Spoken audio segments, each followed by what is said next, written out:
We are back another live. Here's Baji.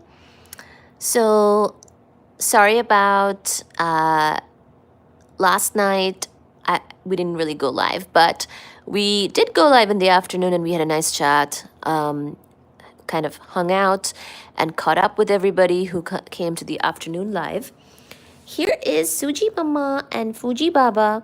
They want snacks from me as usual. Thank you for being here. Thank you for joining. If you are joining, thank you so much. We hope that you're going to hang out for a while. I'm still kind of picking up and getting my sort of kitchen stuff done for the night, and then we will do some dark matter candidates reading for our physics live. So I'm doing one of these on tonight, Monday night, because I kind of want to keep going on that topic and kind of want to make progress, and hopefully many of you will join and we will see many of our old friends as well as meet some new friends. So here is Baji. Please enjoy the kitty cats for this moment. I gotta still pick up some stuff over here and here. I don't want to show you all of the mess that I've created, but I'll give you a little peek. Look at that. Those are my leftovers from last night. Well, my bag that had the leftovers. And so yeah, this place is kind of a mess and I will be picking it up. But like I said, please get settled, maybe grab a tea, get ready, and we will be here with you on this live. So let me put this down over here and then share the live on my channel so that people know we've gone live. And then I'll let you guys hang out while I do a couple things. And then we will continue on. Hi. Hello, my lovelies. Thank you for joining. Welcome, welcome. We're just doing a Monday night live. I'm a little tired, but I figured we'll still go live for a little bit here. And y'all can say hi to us and each other. And we will also do a little bit of reading, physics book reading, and dark matter discussion. I just wanted to catch up with all of that because we kind of touched upon it the last time we were live. And hi, Yusuf, how are you? Hi. Hello, everybody. Hi, Yusuf. How are you doing? Start the fight. Hi, Ter. How are you? You mean start the live, or do you mean start the fight? So, yeah. So we're just about getting started. Settle in. These lives we stay on for a while, so is okay. Hi, Ter. Hi, everybody. Thank you for being here. Yay. Hello, everyone. Hello, hello, hello. We figured we'll do a little bit of a quick chat. I still got to do a few things, but wanted to give you a little hello, hi tonight, even though I'm a little exhausted. How are you guys doing? You got a second chat or toys, second cat? Yeah, this is their cat tree. That's a teddy from London. There's probably another teddy somewhere. I need to go have a good one. Oh, a cat. Yes. This is a kitty cat right here. His name is Baji. Hi, Sebastian. Hi. Hi, guys. Hello. Sebastian says, guys. Yusuf says, I need to go have a good kitty cat. Yes, go get a cat or two or three. Baji and Suji were adopted together right here. These two little babas. They often appear on these lives. And yeah, here we are. How is everybody doing? Nice cat. Thank you. Sebastian Viveros says nice cat. Thank you. Hi, Aman Haja Ray. Hi, hello. Did I say your name right? Aman Haja. Aman Haj. Sorry. It's a very pretty name. Let the fight begin, says Ter.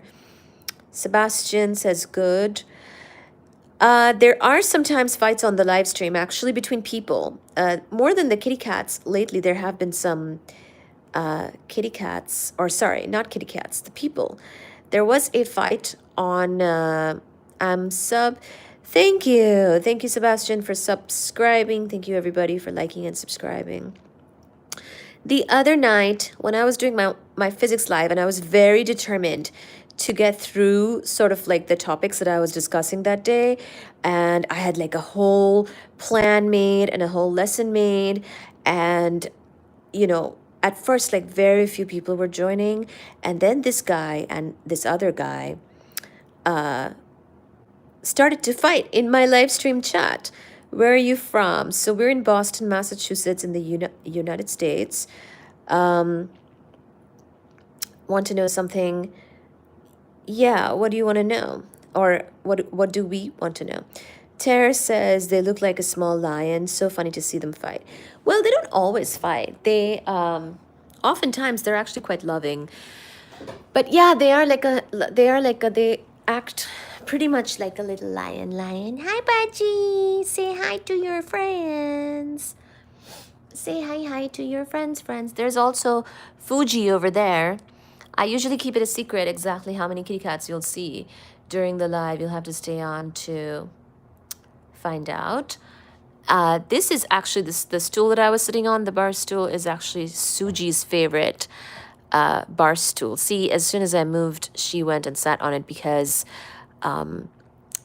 first of all, now it's warm. And second of all, she loves that bar stool. It's sort of her color. And why you hide your face? Well, I'm not hiding my face. I'm just not showing it on the live stream at this time. But you can go see my face on the channel anytime if you want.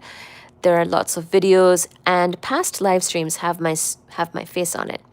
Today I have the camera on this side, on looking to the kitty cats. Thank you, Sebastian says your cats are cute. Thank you.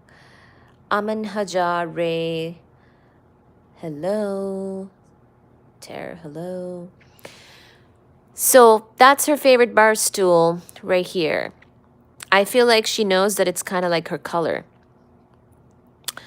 And Baji over here, being Silver Lion.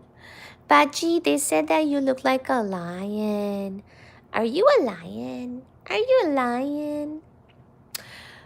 But yeah, actually, when I first started going live a lot, in the beginning, because this is also sort of a booktuber type of channel, we also cover books. Sometimes we reference books and various topics, lately all in physics. And people really enjoyed my voice. So I felt that my voice was quite enough, not always necessary to show my face. But my face appears too in some of the videos and live streams. So feel free to subscribe and go take a look. I have a question. Hello, Sebastian. Yes, what is your question? Baji! Baji! Oh, that's cute. Yes, he's very cute. Baji! Ooh, maybe I can show you guys their laser game. So the other day, I did the laser pointer for them, and it was during the day. Well, which... It was yesterday. Okay, yeah, I went live like yesterday afternoon. I've been going live more at night, but because during the day, the days are so short here in Boston that I've been trying to catch like as much sunlight as possible during the day, like go for a hike or swim or something. Well, the swimming is indoor, so not necessarily outside because it's kind of cold, but any like going for a walk and stuff could be during the day. But yesterday, it was like kind of cold and we were kind of tired. So I stayed home and we did the live in the afternoon. And Baji got to show off his laser pointer game to you guys. in the live yesterday. But poor Baji, it was very difficult for him to see the laser pointer because in the daytime he can't see it very well. So maybe tonight I can show you guys what that looks like. He loves the laser pointer. The other kitty cats like to hunt with their other toys, and they have like super duper zoomies sometimes around now, actually. Like I've started a live in like 1 in the morning here, and they've done a zoomie in the middle of it, like running from one end of the house to the other and breaking something in the middle. So so you never know what's gonna happen during these lives, and anything could happen. What is he doing? He's scratching his face. Hi, Baji. Cute, boo boo. Cute, Baji, babu. He's scratching his face. Hi, Baji. Oh. Sometimes when I'm doing the book reading or when I do like physics topics discussion, he just comes and sits on my lap. He's like a huge lap cat, especially at this time. It's sort of his turn. They all come and sit on my lap and or cuddle with me, but at night is Baji time because he's sort of a what's the word? When you're not really nocturnal, but you're nocturnal, he's like that. I have a question. Yes. What's the question? Baji, look at your ear. Look at your ear. Did I share the live? I wonder if I remembered to share the live. Baji, hello. Hello, Baji. How are you doing? Look at all your friends, Baji. Friends are asking about you. So where are you guys joining from? If you want to share anything about where you're joining from, tell us. They're sleeping. No, he's not sleeping yet. You'll see if I get up, they'll get up too. He's not sleeping yet, and they're tired. Yeah, we are a bit tired today. I think me especially. I went to a sort of nice location today for a little bit of a hike. I went to Castle Rock. It's a spot for sort of like these really breathtaking coastal views in Massachusetts.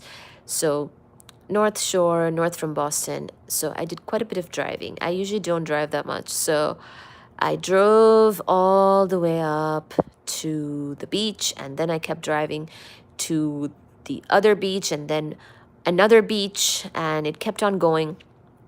And finally I was at Castle Rock. So it was very pretty. And as soon as I get there, I see that there's actually this big rock that you have to king and Q cats. I like that emoji. Oh, that's cute. Thank you for the emoji in the comment. I see this huge rock, like it's a very rugged looking rock that's like jutting out, and it's, you know, big. And basically you can climb that and see an even better view of the sea or the ocean at this spot, Castle Rock Park, if you look at it on Google. So I go there and I start to climb it, and it's a little scary because I'm by myself, but I see another girl there. And she's like a photographer, and she says that she is there because she's setting up for an engagement that's about to happen. Like there's going to be a proposal that happens on this rock. And I'm like, oh my God, I just got up here. And you're saying that I have to get down for somebody to come in and propose. You know, the girl like didn't know. So it would be like a surprise proposal. So she's trying to get everybody off this rock and take pictures of them like hidden under or behind some other rock, so that she could catch the moment. So that's what people do now. Like they go to these rocks, and I thought Monday afternoon I can just go to the rock and have some peace, but no, the proposal people were there. When did you GR the cat? When did I get the cat? When did you get the cat? When they were little kitty cats or kittens. They were all babies. So this is their auto feeder. They want a snack. So let me do that right now. This way you'll see how it works, and also they will. So I'm giving them a manual snack and asking them to share. Hi, Baji, please share. But yeah, that's the story of today. There was an interesting dynamic at this rock. There was more people than I would have imagined. Then there was a group of girls that came, and they were from like Australia and New Zealand. So they also got onto the rock, and they were also enjoying the breathtaking views. And at first, they didn't want to get on the rock. And I encouraged them. I was like, look at me. I got on it by myself. So you can too. So then they all got on it. And then they also learned about the proposal that was going to happen. And they were very kind. I think I was less kind. I was like, should I get off the rock just for the proposal? I can always go on another side. I don't have to give up this whole public rock.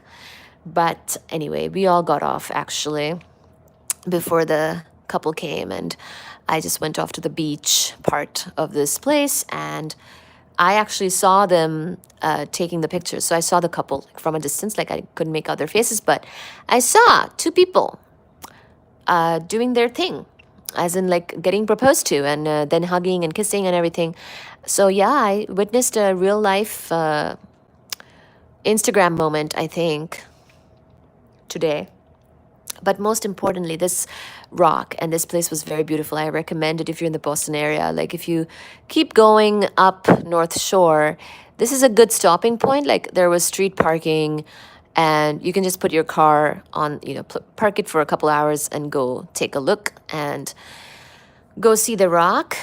Can you give them treats if they're good? Yeah, I just did that. So the little dry meal that they just got is sort of like a treat for them. So I don't really have their other treats right now. I'm out. They have another treat that's kind of like a chewy, crunchy treat that they really like, but they're very obsessed with it. Like they continually want it. So I try to give that to them sparingly because they can eat it too fast and have some issues as well. So this is kind of like their dry meal. There's trash lying around, being a mess.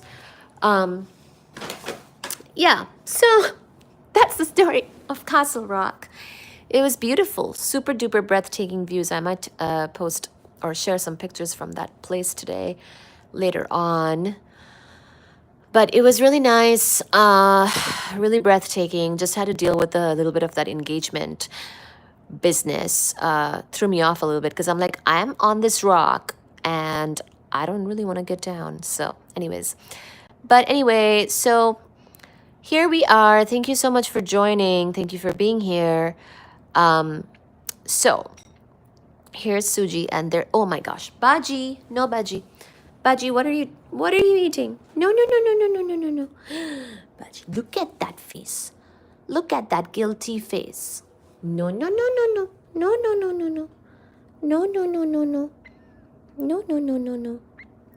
Let's not do that. So sometimes I have to do all the dishes right away after I cook because they get in the sink and they try to eat or lick the bowls, and I'm worried what they might get into, so I have to do the dishes sometimes right away. So yeah, no Baji, no Baji, no Karna, Shana, Karna, Baji, Karna. So if you guys want to hang out for a little bit, I actually have to do the dishes, and then I want to sit down and do the discussion more. So hang tight, hang out, ask any questions you want, dominate the chat, and I'll put you right here. Oh my gosh. I'm so sorry. Sorry, Suchi. She moves so quickly. Are you okay? She moves so quickly. I'm so sorry. It didn't fall on her, thank goodness. That was a silly idea. Sometimes I place it there and it's fine. Here, I'll put you guys over here and you can enjoy the view here while I do the dishes. I gotta real quick do them. Sorry, but we can continue to hang out and you can continue to post anything you want in the chat and I will see it and I will look at it and I will read it out. So here we are. Hang tight. I'm over here still. Ooh, actually, you're resting against my teapot, so I can see the screen through the teapot. So maybe I can still see your comments in the chat. I just have to do the dishes, I'm sorry, because now I'm worried that the kitty cats won't get into it. Sorry, Suji, are you okay? Oh, Suji Mama. Suji Mama is so fast. She's like an amazing huntress. And she moves extremely quickly. And look at where Baji went. Sometimes Baji will fight with Suji. Oh, hi, Fuji. Actually, Fuji loves to help me with the dishes. Whenever I'm doing the dishwasher, Fuji loves to come here and look at everything that's happening in the vicinity and what dish is going where. He kind of monitors the whole situation and supervises the kitchen. So that's what is going on here. And here is the host of this show, Baji. So Baji, please give them some company. Mama will be right on the sofa in just a second after I do the dishes. I wish we could play some music because that could be nice, but generally that's flagged as a copyright, so you'll have to listen to the dishes ASMR.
Hello.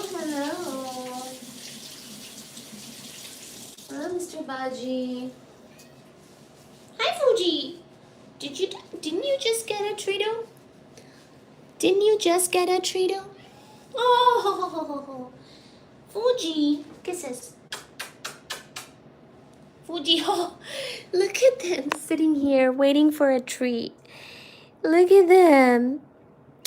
Hi, Four. How are you? Hi. Hello. Hello, Mr. Baji, Suji, Fuji. Except Suji is a miss.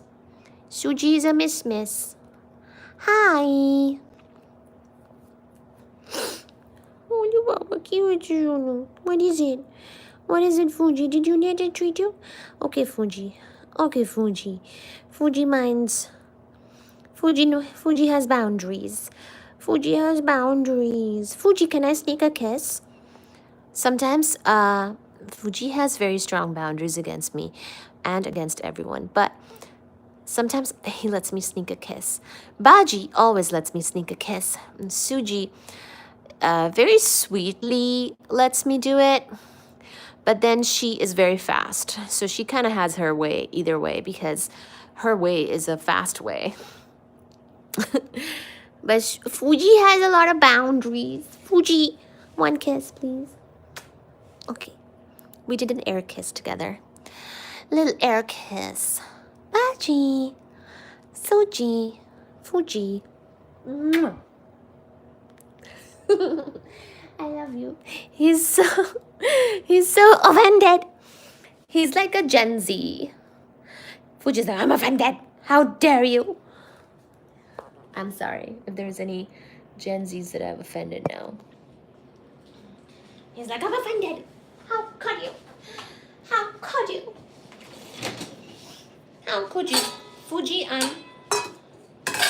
look at what I'm doing. This is, look at this. This is mostly your dishes. This is all you guys' dishes. So Mama is technically still working on kitty related stuff. So please enjoy a Suji kiss over here. She is up in your business. Hi. Hi. Hi. Hi. Look at her bending her tail becomes a question mark sometimes. It's an ask me anything. That's what she says with her tail. She says, AMA, my tail is a question.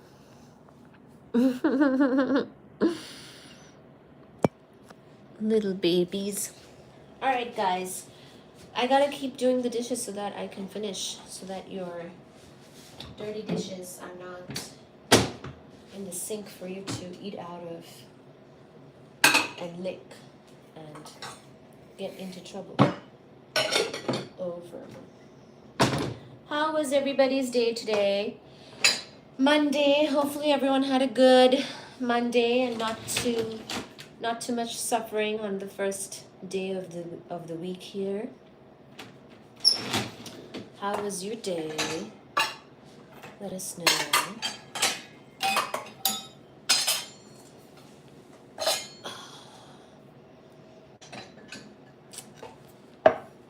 What is this? This is a mug. Baji Suji. You're so cute, Baji Suji and Fuji. Such a cute babies. Cute pajamas.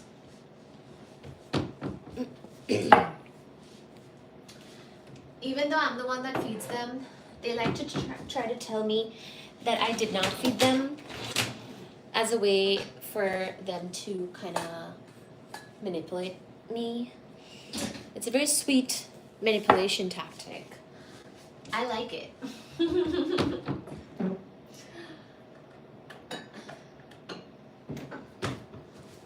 They're like, you forgot that you didn't feed us.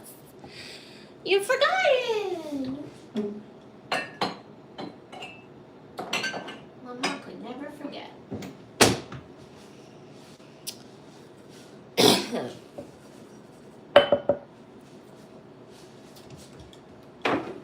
Ooh, so while I do this, by the way, I can kind of summarize what we talked about at our last physics live. So at the last physics live, we actually finished. So we've been kind of talking about and referencing this one book called Einstein's Cosmos by Michio Kaku.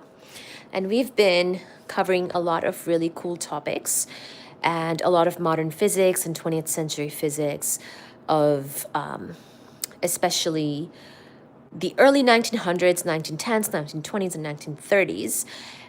Especially with the focus on relativity, special theory of relativity, quantum mechanics, general theory of relativity, and especially all the crazy developments in quantum mechanics during those times, as well as we talked about the world wars, and we talked about how the war shaped physics and how people worked on the atomic bomb and how Einstein came to the US from Germany. He had to flee. Lots of Jewish scientists of that time had to flee and, go all everywhere. All different people went different places. We saw that Schrödinger, one of the contributors of quantum mechanics, the wave equation of matter, in fact, he went to England and Ireland. So he did not come to the US. US was too conservative for him. He had a colorful and different lifestyle. Einstein came here, of course, with his second wife, and he liked it. So he came to Princeton in New Jersey, and he thought it was a quaint and quiet little village with sort of a quiet and nice kind of life. And he had plenty of time to work on his physics and his research, and he didn't have to teach very much. So he was quite happy with his appointment.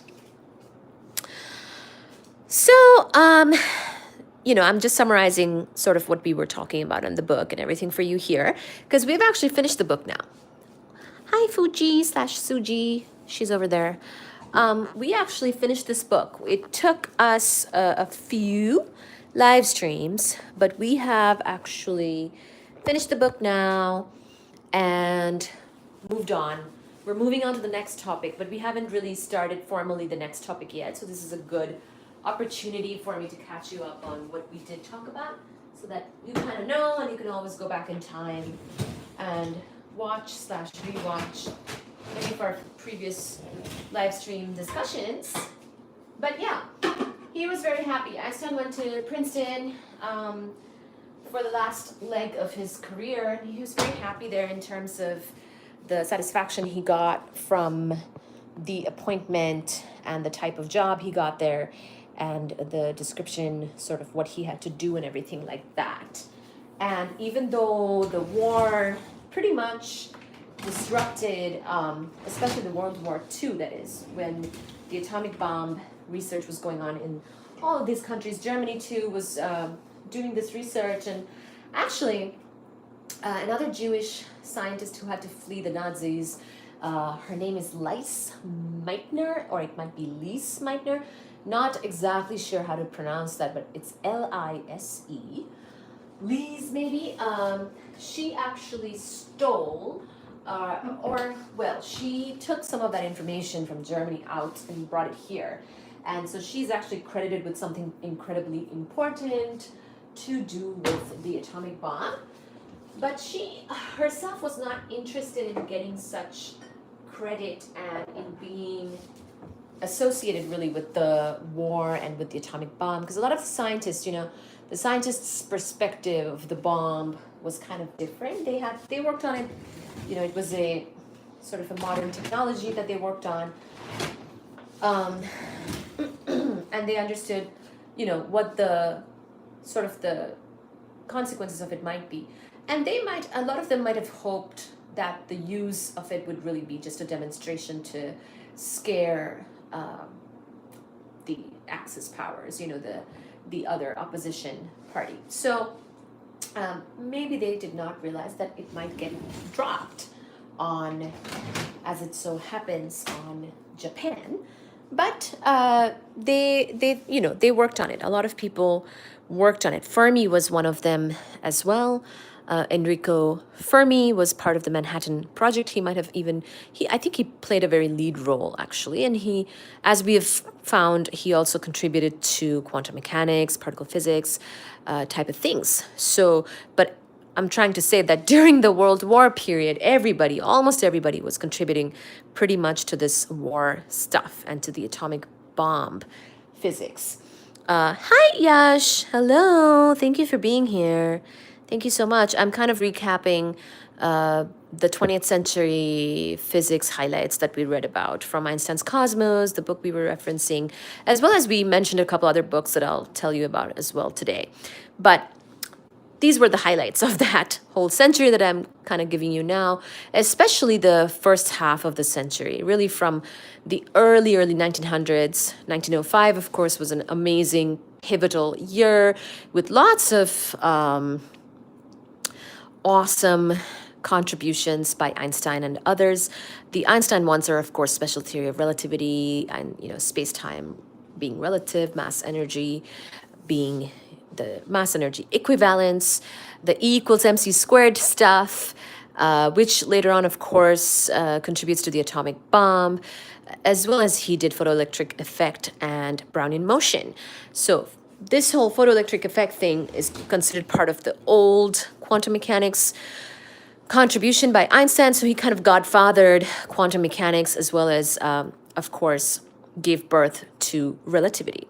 So huge contributions. So I'm just kind of real quick giving you the recapitulation of the first half, mainly of the 20th century modern physics progresses and developments. So as part of that, of course, was the World War II, like I was saying. And they realized that pretty much if you fission a heavy nucleus, and you make like 2 neutrons every time you break apart a nucleus, you can use those 2 neutrons to break apart another nucleus, and another, and like it goes from 2 to 4 to 8 to 16, and can basically give us a nuclear fission type of bomb. So this whole thing was worked on in the Manhattan Project for the World War. And some of the technology that we learned about from Germany, due to fleeing Jewish scientists coming from Germany to the US, such as Lise Meitner, also helped us a lot. And movies have been, of course, made on all of this. So that was something. And then pretty much what we saw was that Einstein was not actually included in the World War II atomic bomb direct research efforts. He was relatively new in the country at that time and considered to be kind of really still very foreign and alien and not still trusted. And FBI made a whole file on him, and they found him to be very radical and very, just very, very, what's the word? They just did not trust him with the ins and outs, and especially the classified work. So he was not directly involved in the atomic bomb, but of course his principle, E equals mc squared, that equation, obviously gives us also something with the bomb. So basically he was involved in it in theory, but not in practice. But that's probably for the better, because I don't think he would have liked it. So anyway, he got to kind of be a little isolated, though, in Princeton. And especially after the war efforts and things kind of settled down again back to more normal, basically he went back to, Fuji's playing. Basically he went back to, sorry, let me do this and give them a little bit of playtime here. Basically he went back to his theory of unification. So he had, at this time, post-World War II especially, he has already worked on special theory of relativity. He's already worked on general theory of relativity. That's already made a huge mark on the world. And the world is a different place, of course, because of the atomic bomb too. So after all this happens, pretty much his interest is the same, which is to keep on progressing science and keep on progressing physics. And so he wants to go back to the grand unification theory, which was a dream of his. He wanted to come up with a unified field theory to give us both relativity, electromagnetism, as well as he hoped actually something that would let quantum mechanics kind of fall out from it. So he kept working on that. And later on, some of the efforts that he spawned off at that time, and even before that time, for the unification of his various theories, as well as just the various theories of the universe, theory of everything, basically, is he basically spawned a lot of efforts. People got pretty much, oh, hi, Suji. Suji's being playful, so let me give her this. He basically started off a bunch of efforts. One of the efforts, of course, was to kind of consider if we can think about the universe having more dimensions than what we experience. So the people like us, normal people, we experience mostly just the 4 dimensions, including time. So spatial dimensions 3, and the 4th dimension of time, we experience that. But then some people, I think it was Kaluza-Klein theory was one of the theories named after those 2 people, Kaluza and Klein, actually suggested maybe that perhaps there were more dimensions than we experience. Maybe they could be really small, they were really tiny. And so we don't experience them ourselves, but they could be a thing. And they worked on Einstein's equations with higher dimensions, and it kind of gave rise to the future string theory, basically. So, superstring theory, as the author later on describes in his pretty much the last chapter of that book, Einstein's Cosmos by Michio Kaku, basically suggests that superstring theory is sort of the best possible candidate for a theory of everything or a grand unified theory, because he finds faults with things like quantum mechanics and quantum field theory, because a lot of people actually, even during the 20th century, had an issue with quantum mechanics, for example, and how bizarre some of its suggestions can seem to the real life, to the sort of physical, more classical scale world. But, you know, the people like Niels Bohr, who, of course, fathered a lot of the quantum mechanics developments, always kind of probably saw it a little differently. They thought of it probably as a physics of the very small, and as long as it kind of explains all of that, quantum mechanics is the mechanics of the quantum scale, right? We're not saying that we will be the mechanics of that teapot, for example. So it's, oh, hi. Hi, Prince Quantum 64, talking about quantum mechanics. Yes, just mentioning it at this time, because I'm kind of recapping what we talked about earlier in my earlier lives when we talked about 20th century physics and its developments. So I've already covered this topic in the past. I'm recapping it for you guys before we move on. So, so basically Einstein and others wanted a grand unification theory, and partly this was motivated by the fact that they weren't very much a fan of, oh great, so you're a physics enthusiast. Yes, you can say that. So, indeed, yes, welcome to the live. Thank you for being here. Gladys Lewis says, I'm back. Hello, thank you for being here. Suji was playing with this, so I sat down to play with her. But so the conclusion is that both they wanted to unify electromagnetism and relativity and gravitation. Basically, Einstein had an issue with the fact that electromagnetism and gravitation were not really straightforwardly unified with a more general theory. So it irked him, and he saw things to be from a very simple, insightful point of view.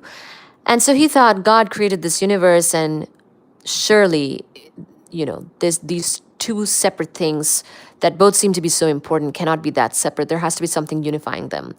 And in parallel with all the quantum mechanics results coming out and the quantum mechanics developments happening, and even though they were very, very successful, obviously, otherwise quantum mechanics would not still be a term even now, right? Because people would have stomped on them, on this word enough to not make it a thing. You know, and there were debates between these people too, like Einstein and Niels Bohr had a famous debate publicly. And Einstein, theory of everything. Yes, that's the part we're on at this point. So I'm kind of trying to say what was the perspective, basically. So one side of it was that he wanted to unify electromagnetism and gravitation, because these two things that he got pictures for. One of the pictures, of course, was the special theory of relativity, which he came up with. And he brought a lot of light, pun intended, to the electromagnetism view of light, right? But then he realized that it was limited in the sense of it only worked in inertial frames. So then, and also it did not talk about gravitation and acceleration when those were obviously a thing. So then he also came up with general theory of relativity, which is, of course, for accelerating frames, and describes a more updated theory for gravity and gravitation and how gravitation works in this universe. So after this, now he's still scratching his head because he wants to go even deeper and give us a theory of everything, which is going to unify both electromagnetism and gravitation, because he didn't think that the creator would create those two things so separate. There had to be something underlying that binds them. And the other part of the motivation was that he did not really like a lot of the quantum mechanics implications. Basically, him and a few others, and quite a few others, even some of the people who contributed to quantum mechanics themselves, had an issue with the fact that the quantum mechanics was kind of weird. There were some bizarre results. I think particularly that they let themselves get a little too caught up with. I don't know how fair they were being to quantum mechanics, to be honest, myself.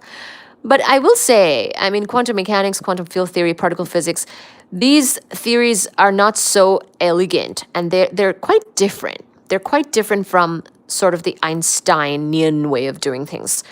So, for example, Michikaku mentioned that the particle physics gives us a bunch of particles. Like he was kind of complaining about how people were winning a Nobel Prize for discovering a particle every year. So, like, what is this? And can this be that fundamental? Like, what's the fundamental theory? What is the more general theory that can describe quantum mechanics and particle physics and all of this without getting into this mess? They thought of quantum mechanics and particle physics as a mess. So that also was a motivation, a big motivation for wanting the theory of everything. So it wasn't just a love for unifying electromagnetism and gravitation, but it was also a little bit of a hate for quantum mechanics and particle physics. Now imagine having two camps and some politics between them. This is kind of like that. Physics is not an apolitical field. There can be politics and a bit of love and hate between the people. They can be very ruthless to each other and try to stomp on each other, and you have to kind of defend your stuff to the death. And those are words used by academics. So, academics have all been kind of accused of, you're defending your stuff to the death. Well, it's part of life as well. As an academic, you do, a PhD is where you do defend your thesis, right? So you work on a thesis, you come up with your work, you have your results, hopefully very, very reproducible results. You have hopefully some hypothesis that's backed up by data and experiments and analysis. And even then, you will still feel like stupid because you're going to be fired with a lot of questions and you have to defend. And being able to defend is kind of like a basic sort of skill in academics. So imagine this type of environment. Of course. Please try again. Hi, Siri, please stop. Sometimes Siri talks to me even though I'm not talking to Siri. So, oh my God. Just wanted to give you an idea that academics and academic pure science and academically doing physics is not all fun and games. So, of course, there was some politics and some like competition. Competing theories and competing fields and subfields within physics is nothing new. So anyway, a theory of everything absolutely had to do with coming up with a theory of everything, but it also had to do with a little bit of hate for quantum mechanics and particle physics. So keep that in mind when, say, if you want to work on the theory of everything. And a lot of the people, who might be, say, the string theorists, I will say, though, that it's good to understand both perspectives. For example, the superstring theory people are basically saying that the superstring theory is the best candidate for a theory of everything.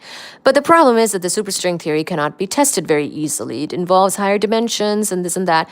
And it's too much advanced math for most people to be able to do. So their excuse me, is to say that, the math is so tough that nobody has been smart enough to really solve it exactly. And also the experiment is impossible because we live in not higher than 4 dimensions, including time. So we can't test it out. So that's not going to sit well with a lot of physicists who believe in experimentation and who believe in physics being an experimental science. So I could see how it would divvy up the field. And even now there are superstring theorists, of course, and nothing against them, but you know. And in fact, now let me say the strength of the superstring theorists. They're very good, probably, at math and general relativity. So if you're looking for somebody to teach you GR, you should find a string theorist, because that's probably going to be their foundation. It's going to be their basic point. They have to start with general relativity. I mean, they better be able to do general relativity, or they couldn't do more than that. So, sorry for interrupting my question. It's something like, if you learn about quantum mechanics, you may be able to generalize to bigger things like the universe and learn about it. It's something like, if you learn about. No, so the theory of everything, the way it was being approached by Einstein and his friends was to do the math, starting with general relativity. And then basically, if you can solve his general relativity equations for more and more dimensions, Kaluza-Klein actually showed that for a higher number of dimensions, you can get something, and you can. That's where sort of gave rise to string theory. So that it's a very different approach than quantum. And yeah, they're basically suggesting like everything is a little string that's vibrating, and even the subatomic particles are basically each a string, and depending on the, oh, look at Baji oscillating right now. Depending on the phase, depending on the vibration of the string, something like that is what it's gonna, is what the type of particle it will be. Basically, like they're saying that there's no need. String theorists would say that there's no need to have this jungle of particles. In other words, they didn't like that you have so many particle types coming out of quantum mechanics. Here you go, Fuji.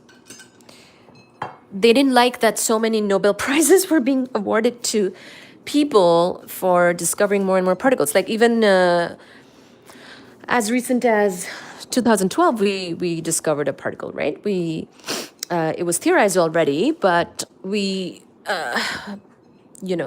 measured and discovered and measured, beyond experimental error, the existence of the Higgs boson in 2012. So that's called discovering a particle. Discovering a particle is not easy, in the sense that you have to really show that you've found something real to a very big precision. Thank you. Yes, of course. You have to show like to 5 sigma that you've actually discovered something, and you're not like, it's not like some kind of experimental error or something, right? So when you say you've discovered a new particle, that is in no way an easy feat. But, when the quantum mechanics was developing fast, and quantum mechanics went from its sort of very young phase to rapidly developing, yes, there was a lot of things being discovered constantly, one would feel, right? It's like being overwhelmed with the discoveries of quantum mechanics. Like at first, we didn't even know that there's atoms, right? Then we know, oh my God, the atom has a nucleus. Then we know, oh my God, there's protons. The nucleus is not just, one thing. There's more things in there. The nucleus is not fundamental. Then we discover the neutron. Oh my God, like there's even more particles. There's not just protons, but neutron, then we discover, oh my God, the protons and neutrons are not fundamental because they're made of quarks. Like, that's what I mean. Like, people were very uncomfortable by the developments in particle physics and quantum mechanics, really quantum and then particle. Particle physics wasn't really a field yet. That's why I didn't talk too much about particle physics when I had this discussion up to now, because particle physics is more of a later thing. It's a more recent thing. The Standard Model is more recent. It's more of a later. So that's why I've been saying that the 20th century physics that I've been covering is more to do with the first half of it. In the later half, towards sort of the 21st century timeline, we came up with more things that we'll get into now. So particle physics as a field has developed a lot, and there's been a lot of progress in it that we didn't have back when, the quantum mechanics bizarreness was being found for the first time. So I could see how things would have been difficult back then for quantum mechanics, and people were probably kind of upset sometimes with the discoveries that were being made because they're so different. The physics of quantum mechanics is so different than regular physics, but nothing is like really regular. Even relativity is very, very interesting. So I don't really have anything against any of the types of physics. So I just think it's good to approach it from an unbiased outlook.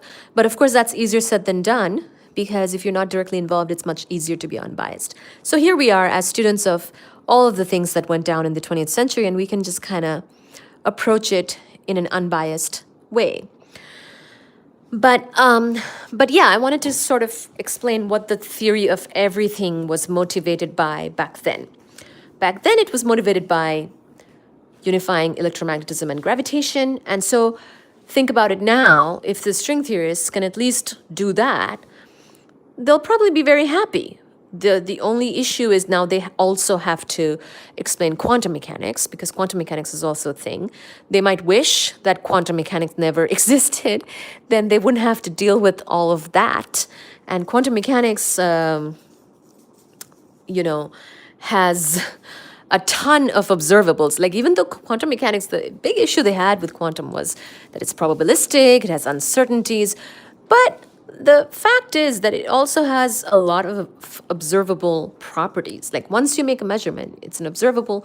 You can actually measure the charge, the mass, the spin of a particle. And if you can't also get that out of your theory because you didn't math hard enough or something, which of course it's difficult to do, then it's not really a theory of everything now, is it? Like, if you can't get quantum mechanics to fall out nicely, then it won't be a theory of everything.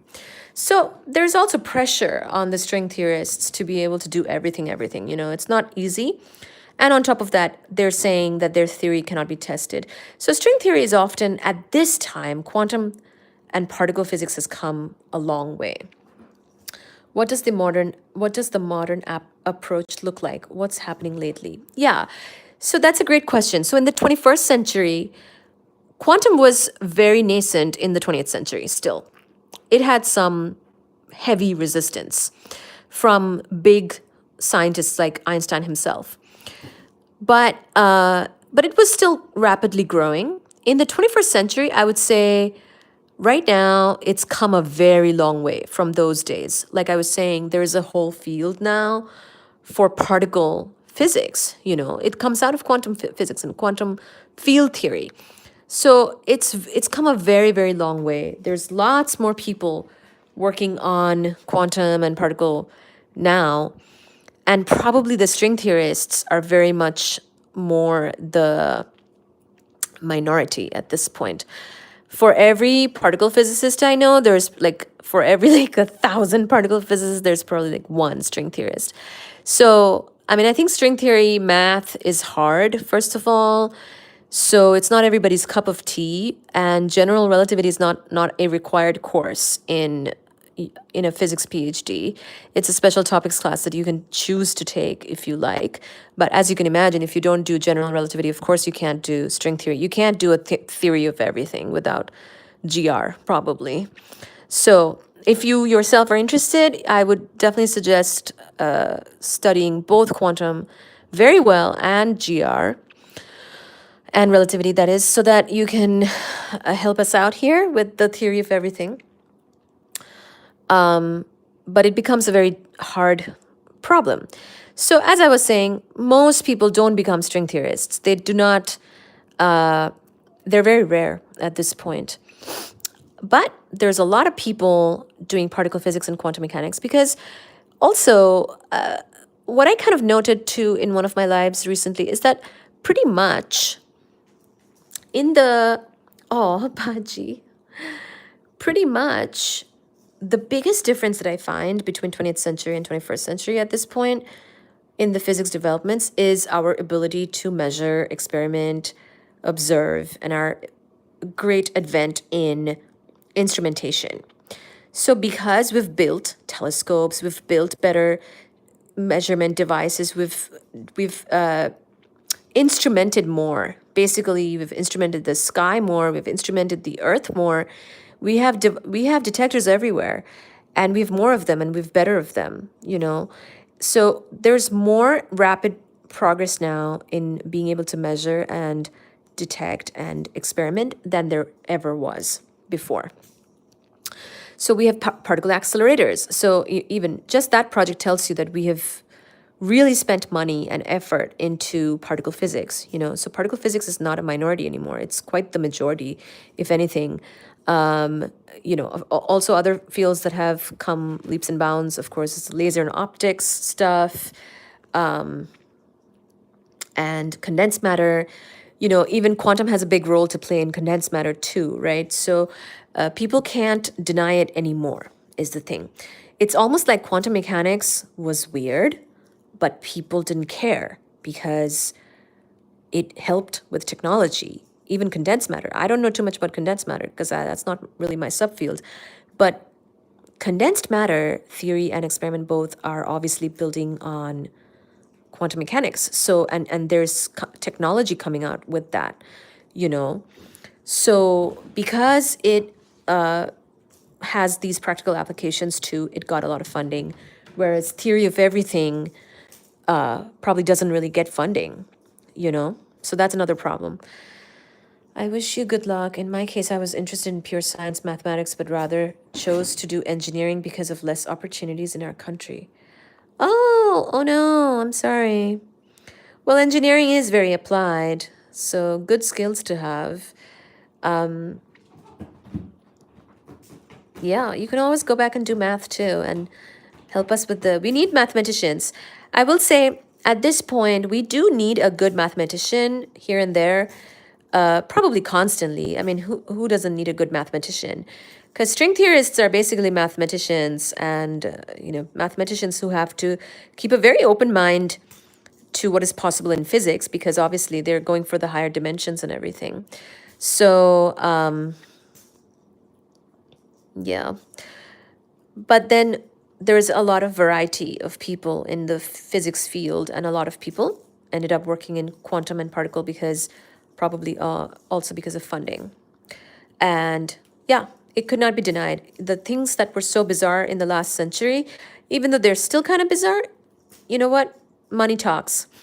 There's more practical applications from quantum mechanics and particle than there is for the theory of everything, unfortunately. Like, who wouldn't want, you know, it would be amazing if we could finally give resolution to this topic of the theory of everything, or the grand unified theory that Einstein started.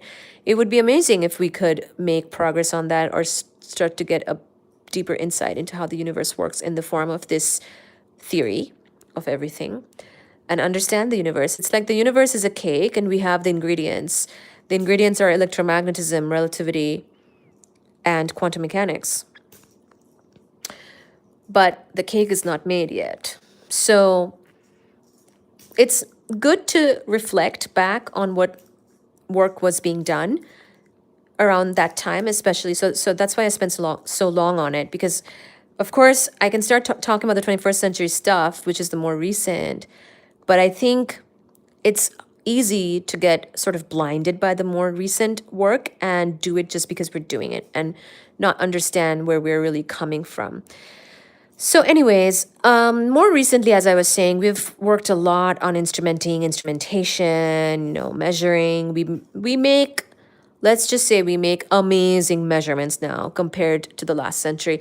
And that's probably the biggest development since the last century. We can even directly measure gravity waves now.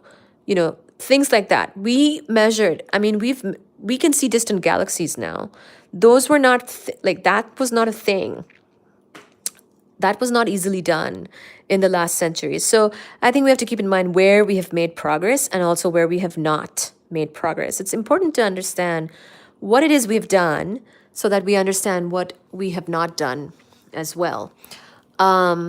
We've made a lot of progress in measuring and in observing and in experimenting.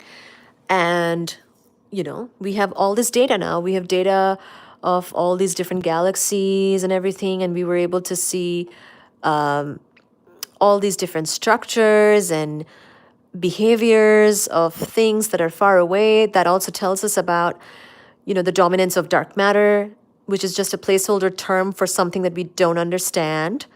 So we still don't know what is dark matter. So I sometimes remind people right now in the universe, the biggest questions that are remaining are: number one, what is dark energy? Like dark energy as a concept and as a problem has existed for over 100 years now. It actually started with Einstein and his equations and introducing the cosmological constant when he had to balance out gravity in his equations. The cosmological constant and basically this topic of dark energy, energy of the vacuum, whatever, something was discovered, let's say, basically discovered in the sense of he had to do it over 100 years ago, and we still don't know. The cat's probably knowing more than 90. Oh, thank you. Hi, Funsky. Hi, this is Suji. This is Suji Mama. Baji Baba just went upstairs. He's got zoomies. Baji Baba has started his zoomies for the night. So he just went upstairs, but Suji Mama is over here on her wall tree. So as I was saying, what are the biggest questions in the universe right now? Number one, what is most of the universe? Apparently it's dark energy. 93% is dark energy. Did I get that right? It was in that book. Basically, a very high percentage is dark energy. But as a concept, dark energy has existed now for over 100 years. Because let me think about it. I think it was 1917 when he had to write down the cosmological constant. So 1917 to 2024 is over 100 years. So I'm just saying, it's been a thing for a long time. And we still don't know what it is. So that is actually quite irksome. And lots of work is done in this area. People are trying to measure things. People are trying to do better experiments. People are trying to collect more data than we ever have in the past so that they can answer this very important question. But we still don't know. So I would say when you come across this type of thing, this type of question or content, don't just assume that people will get it, We all have to... dark energy, what's antimatter? I hope you're doing well. Thank you. Antimatter is something else. That's different. So antiparticles, all the particles have a sort of, it's antiparticle with the same mass but opposite charge. That's just ordinary. Hi, Baji. Hi, Suji. So antiparticles or antimatter is nothing that special. I'm trying to find the spot where he wrote down the percentages. Yeah, that's different. So dark energy is what's making so basically he had to write down, I always find it extremely interesting how it came to be, because literally he begrudgingly, reluctantly wrote down a term in his equations which would allow for the universe to be stable. Because if you have just an attractive type of force in the universe, and you say that gravitation makes things attract each other, then the universe should be collapsing. Why doesn't the universe collapse on itself? So then Einstein was like, okay, let me introduce this thing called the cosmological constant, because clearly there is something like that. Who knows what it is? Begrudgingly, he writes it down just to make the universe stable. But then, turns out, it's got a much bigger role to play in our lives than initially intended because it's still a thing and it's still not known and it's called dark energy now.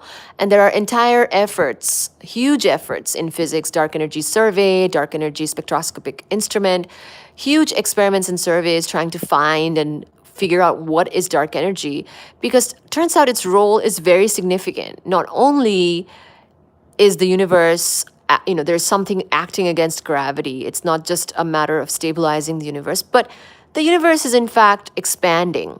How do we know that? Because of observation. We observed this, so we have experimental evidence of this. And not only is it expanding, its expansion is actually accelerating. So this kind of started off actually the whole field of cosmology. There wasn't really much cosmology before the 20th century, mid 20th century, because it wasn't really a thing. Like, we didn't even know that there were other galaxies beyond ours. We couldn't see that far in the past. So we didn't know about these other galaxies. We didn't know about many, many galaxies. We didn't know about the expansion of the universe. And the fact that the universe's expansion is accelerating is, I think, as recent as 1989-ish, so much closer to the 21st century. So even though Einstein introduced the cosmological constant over 100 years ago, it's only gained in importance more and more. And right now, I would say, in the last 10, 20, 30 years, it's really important to figure out what this is, and we haven't. Okay, so this is one big thing that you can pursue if you ever go into the field. Another thing is, what is dark matter? Second biggest question of the universe is, what is dark matter? Dark matter, turns out, is also an unknown, but there is something, weird thing, who knows what it is, because we don't know what the nature, particle nature or physical nature of dark matter is. We don't know what it is. But that's also a dominant part of this universe, much more than regular, ordinary matter that makes up us type of people. You, me, Earth, sun, moon, those types of things, normal, ordinary matter, turns out is much less than dark matter, according to cosmology and astronomy experimental evidence. So these are some really sobering discoveries that we've made and experimental evidence that we've collected to find that we really don't know much, even after thinking that we know a lot. Oh, here it is. In 2003, so already now we're in the 21st century, so we've kind of outgrown 20th century at this point. We learned about it, and we know what we kind of learned about it. And now we come into the problems, which is the stuff we don't know. So in 2003, the WMAP satellite verified that 4% of the universe's matter and energy is found in ordinary atoms, 23% in some form of unknown dark matter, and 73% of it in dark energy. So this dark energy thing, super important, because we don't know what it is. Dark matter thing, also super important because we don't know what it is. So those are the top questions now, even now, today, if we talk about current physics. But modern physics includes the 20th century, so we covered it first, because that gives us the foundation for what we will now understand. So it is perturbing. It is of concern that we don't know so much. And so a lot of efforts nowadays is trying to do these things. You'll see a lot of dark matter experiments or dark matter theories coming out. You'll see dark energy surveys happening, people trying to find what it is. And these collaborations are very big, large collaborations. So nowadays, physics collaborations, experiments are huge. Like, they're multi-country, multi-school, multi-university. Lots of people working on these big, hard questions. So we will see what they come up with, what the results say from the dark energy survey, because dark energy survey results are coming out now because the experiment has been around for some time. Dark energy spectroscopic instrument is more recent. And so who knows what we'll find from, or I'm sure we'll find things, but who knows how long it'll take. It might take a couple more years before we see more data from DESI. But yeah, that's sort of, I wanted to catch you up to where we are now. That's where we are now in physics. And particle physics, which is the ordinary matter stuff, has also come a long way. In the sense of we have found and categorized as best as we can all these different particle types that we know. We kind of saw that there were like 3 main types: leptons, quarks, and bosons. Electrons and neutrinos are leptons. They're in the lepton family. Quarks are what make up, for example, the protons and neutrons. And photon is an example of a boson. But of course, there's more to the story. I'm just giving you the very swift summary of particles. So those are the particles, and there's been a lot of, work on this, experiments that have either confirmed this or found more data, etc. The most recent, most big one was, of course, the Higgs boson that came out in 2012. So somebody actually suggested the God particle book. So I can try to find a copy of that from the library and try to read parts of it on this channel. I'll have to find it. I actually forget why they call it the God particle. I think there was a lot of hype around it, for sure. There was definitely a lot of hype around finding the Higgs boson.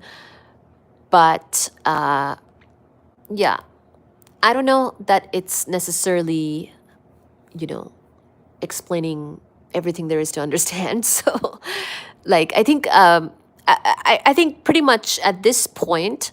So I said I would talk about dark matter candidates today. So let me cut to the chase. At this point, let's just say people are so desperate they will make anything a candidate for dark matter.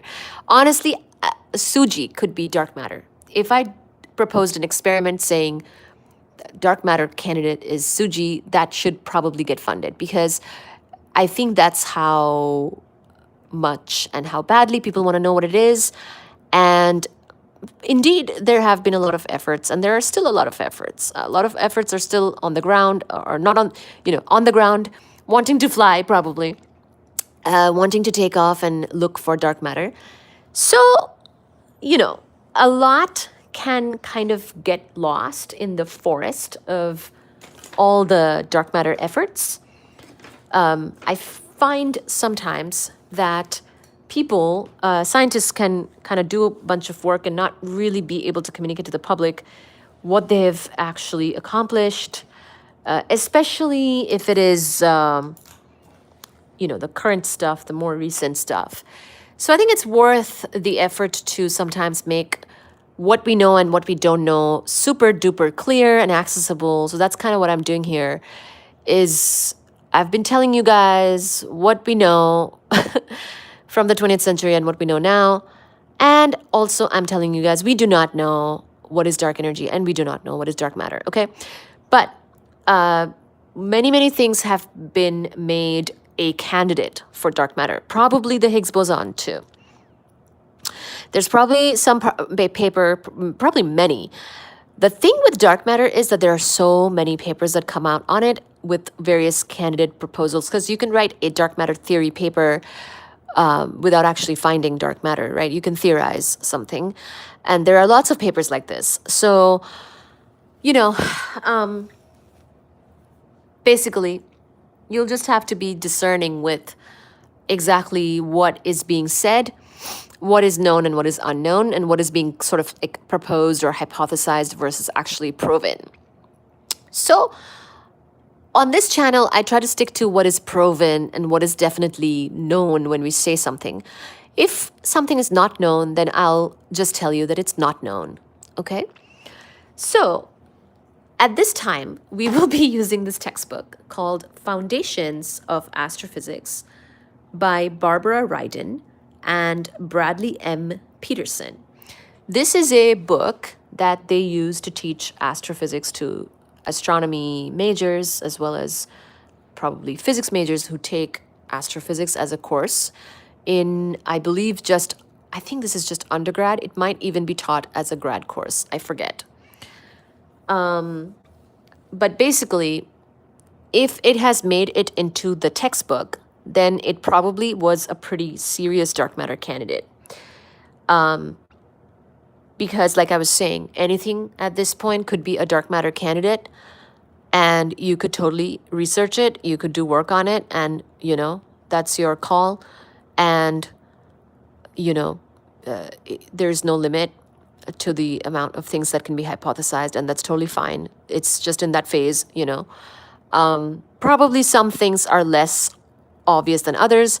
There might be some work, probably say, for example, if you choose a dark matter candidate for your research paper, that is something that other people have already worked on. Probably the suggestion would be to first read all of the papers on that particular candidate and then add something new. But pretty much I wanted to cover, to give you the introduction on what is considered the different, what candidates we have considered for dark matter that's made it into this textbook and, may or may not have been ruled out already, basically. So the first one is actually one of my favorite particles. It's the neutrino. So actually, let me read the first paragraph that's preceding this, because we kind of covered it last time, but we didn't quite, get to the last part. The leading explanation is that there must be dark matter.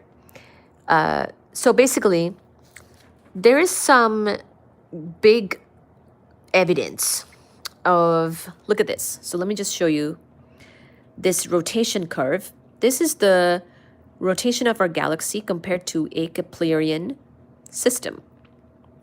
So this is orbital speed in kilometers per second versus distance from galactic center in parsecs. It's just a unit that astronomers use, and they're showing you this curve and where it is very different from Keplerian orbits. So basically, this is one of the evidences of dark matter. I'm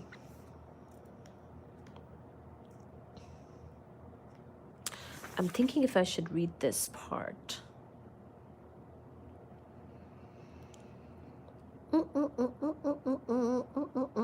Oh yeah, let me just read the part that's below it.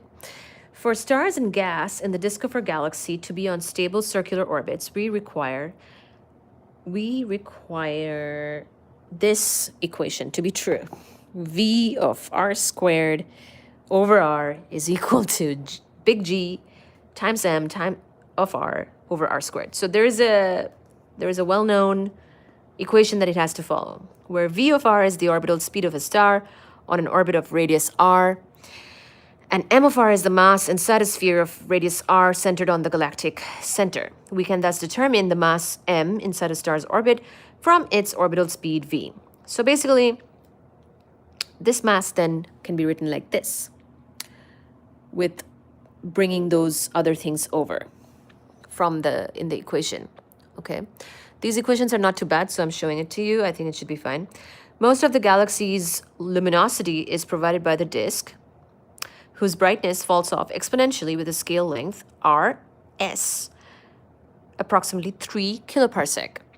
Thus, most of the galaxy's luminosity lies inside the sun's orbit. If most of the mass lies inside the sun's orbit as well, we would expect the mass to be approximately constant for when the radius is greater than r naught. So actually, I forgot to say what is r naught. What is it? R naught is around 8 kiloparsecs centered on the galactic center. So, and hence, this, v velocity should be proportional to r to the negative half, like basically taking because there was a squared here, that's the math they're doing.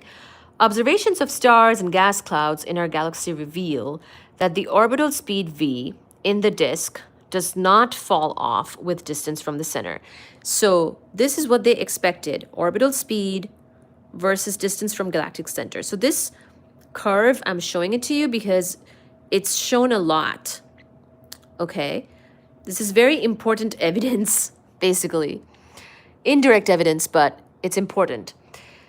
So observation of stars and observations of stars and gas clouds in our galaxy reveal that the orbital speed v in the disk does not fall off with distance from the center. Instead, all the way to the outer fringes of the disk, the orbital speed is constant, or even slowly rising with radius. Thus, there is more mass outside the sun's radius than inside. If we estimate from this figure that I just showed you, the curve, that v is equal to 270 kilometers per second and r is 2r naught, which is 16 kiloparsec, we find that the mass inside that radius is, they calculate the mass, okay? It is 2.7 times 10 to the 11 solar masses. So,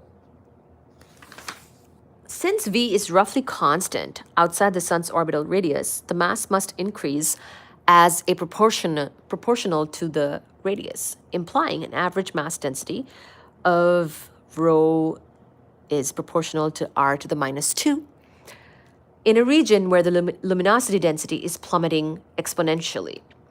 The leading explanation is that there must be dark matter in the outer regions of our galaxy. So this whole math thing that I just went over is one of the direct, well, not really direct, but indirect evidences of dark matter, where basically this mass and orbital speed equation did not work out like they expected. The orbital speed versus distance from galactic center was something different. They expected something and they found something else. And orbital speed, they could measure this. So they take this very seriously when they expect something based on their theory of how much matter there is and how much the orbital speed should be of those stars. And they don't like it when things are not matching up. So the leading explanation is that there must be dark matter in the outer regions of our galaxy. The phrase dark matter is the term used by astronomers to refer to matter that is too dim to be detected using current technology. The obvious question to pose is, what is the dark matter? It's hard to determine what something is made of when you cannot see it. In recent years, there have been 3 major candidates to play the role of dark matter. So now we'll get into those candidates. But I want to read to you the footnote here. Dark matter might also be called invisible matter or maybe transparent matter, but dark matter is the name that has stuck. And then there's another note that I'll say later. So the first candidate for dark matter, this extra matter or this extra something that's leading to this orbital speed, discrepancy, basically this says rotation of our galaxy compared to a Keplerian system.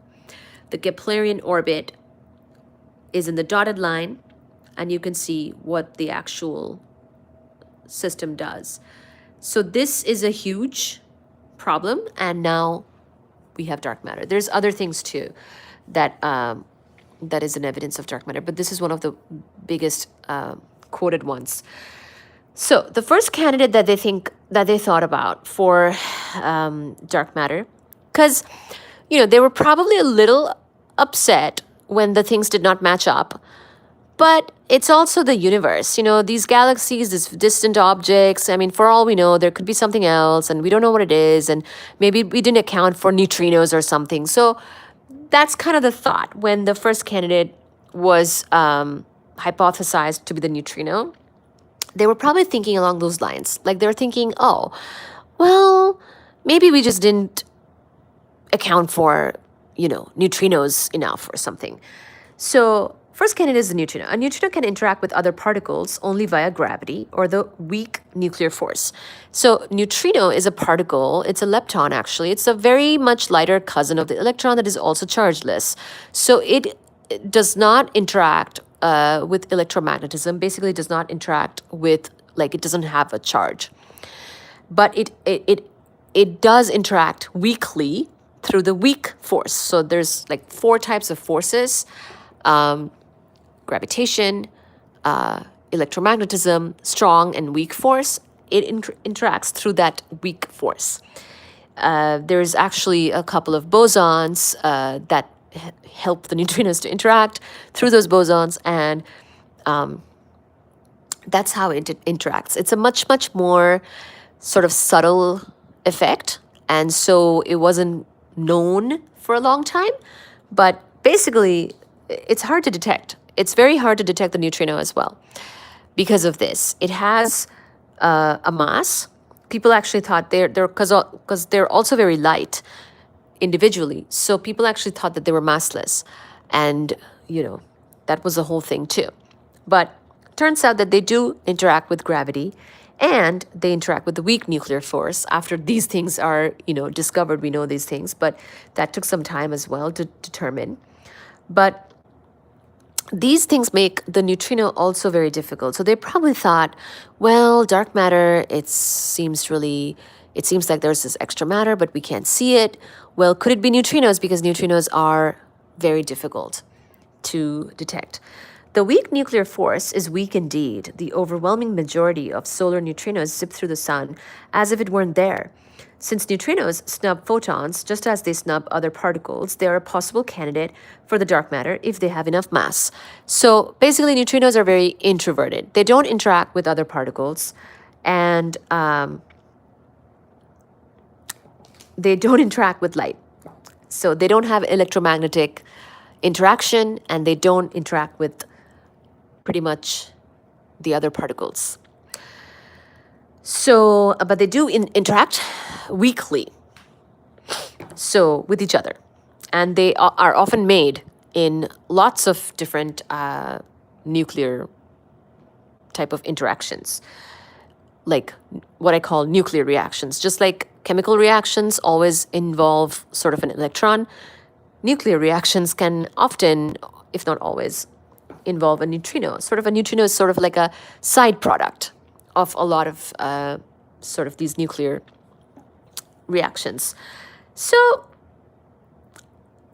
as mentioned in a previous section here, recent experiments indicate that the 3 flavors of neutrino, electron, muon, and tau, have masses that differ from each other. Although the exact mass of each flavor has not been determined, there are fairly strict upper limits on their mass from various experiments. So they considered the neutrino because they were like, okay, the neutrino interacts very weakly. It's very, very introverted.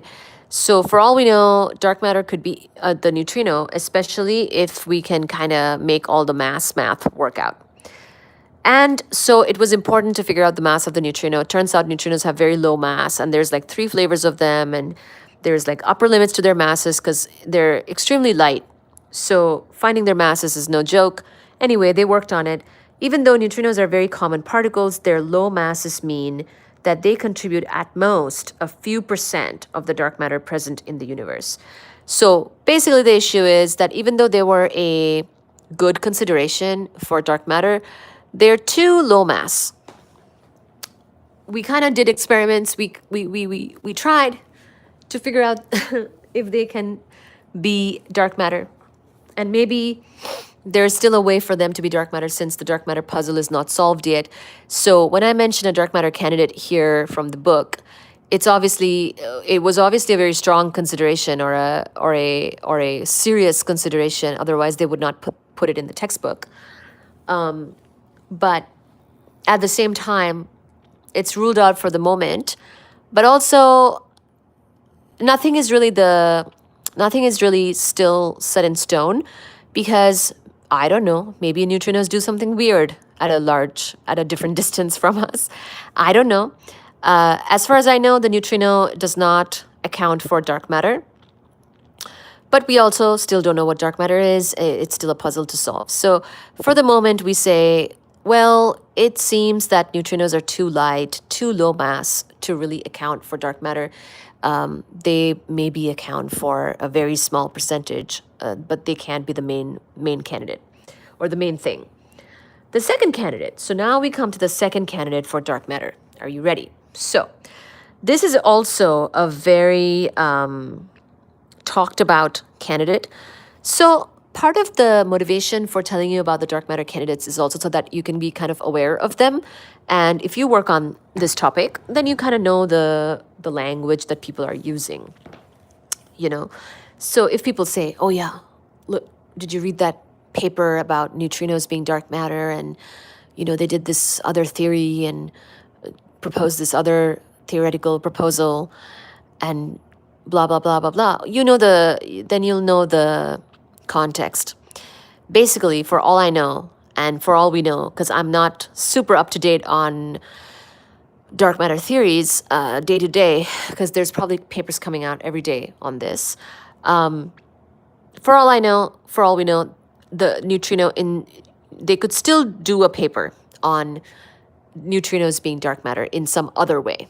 But currently, according to this book, the neutrino is kind of ruled out. The second candidate is the WIMP. This is another very talked about candidate. The term WIMP is an acronym for weakly interacting massive particle. So it's kind of like the neutrino, but it's more massive. Basically, remember how the neutrino is weakly interacting. It does not have charge. It's extremely weakly interactive, and it's very low mass. So even though it came close, it didn't quite cut it. Being so low mass and then dark matter being responsible for so much mass basically makes us be puzzled in the sense that, well, it can't be neutrinos because neutrinos are too low mass. So let's make up a particle called weakly interacting massive particle, where we imagine up something that's kind of like the neutrino, but better, more massive, so it can basically account for dark matter. The term WIMP is an acronym for, I told you already, for weakly interacting massive particle.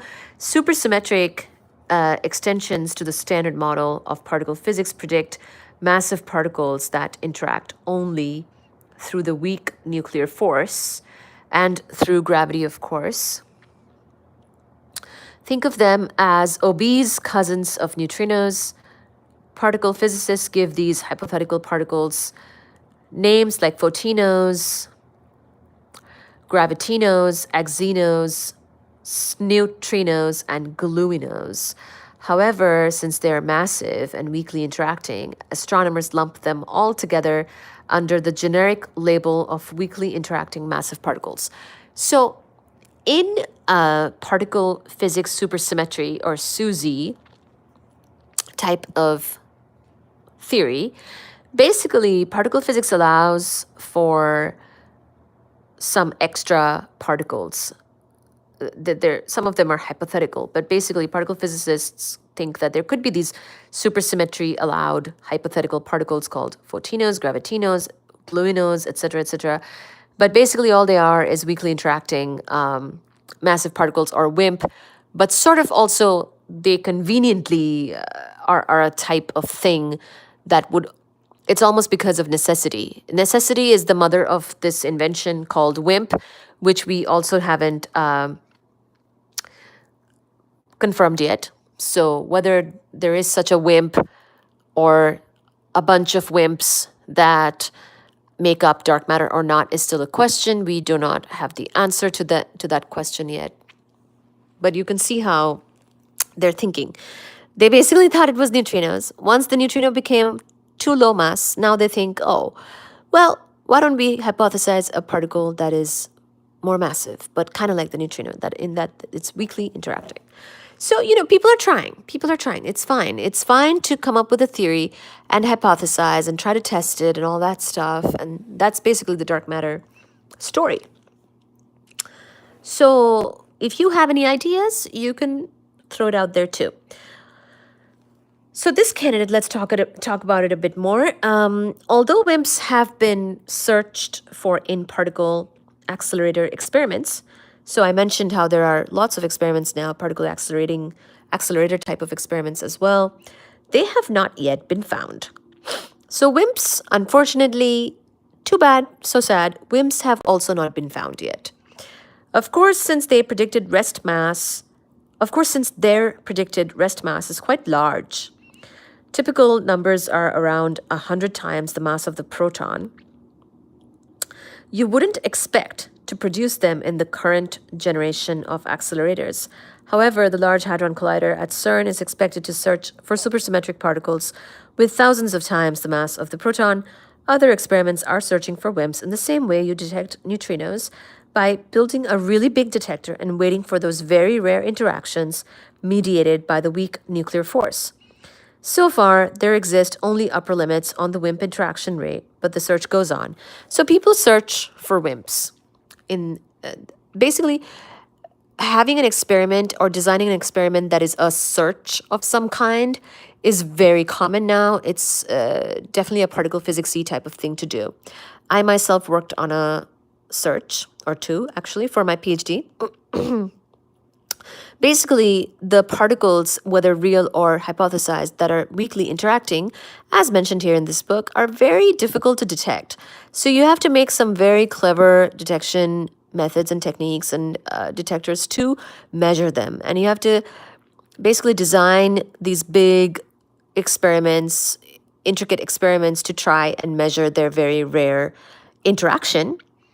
And from that, you can try to kind of say whether you saw one or not, because then after that, you collect the data, you analyze it. And remember, you have to show with your analysis, which is a lot of work, that you've discovering one is, when you say you discovered one, you have to show it with a huge amount of proof and up to a lot of sigmas, 5 sigma. So making a discovery in particle physics and doing one of these searches that then give you a particle or a new particle, like WIMP is hypothesized. So writing a theory paper saying that there might be something called a WIMP, that's relatively easy to do. I don't want to say that it's completely easy, but it's relatively easy. But if you had to say design a whole experiment to then find one, and then you collect data, and then you actually search for that particle to say that you discovered it, is incredibly hard.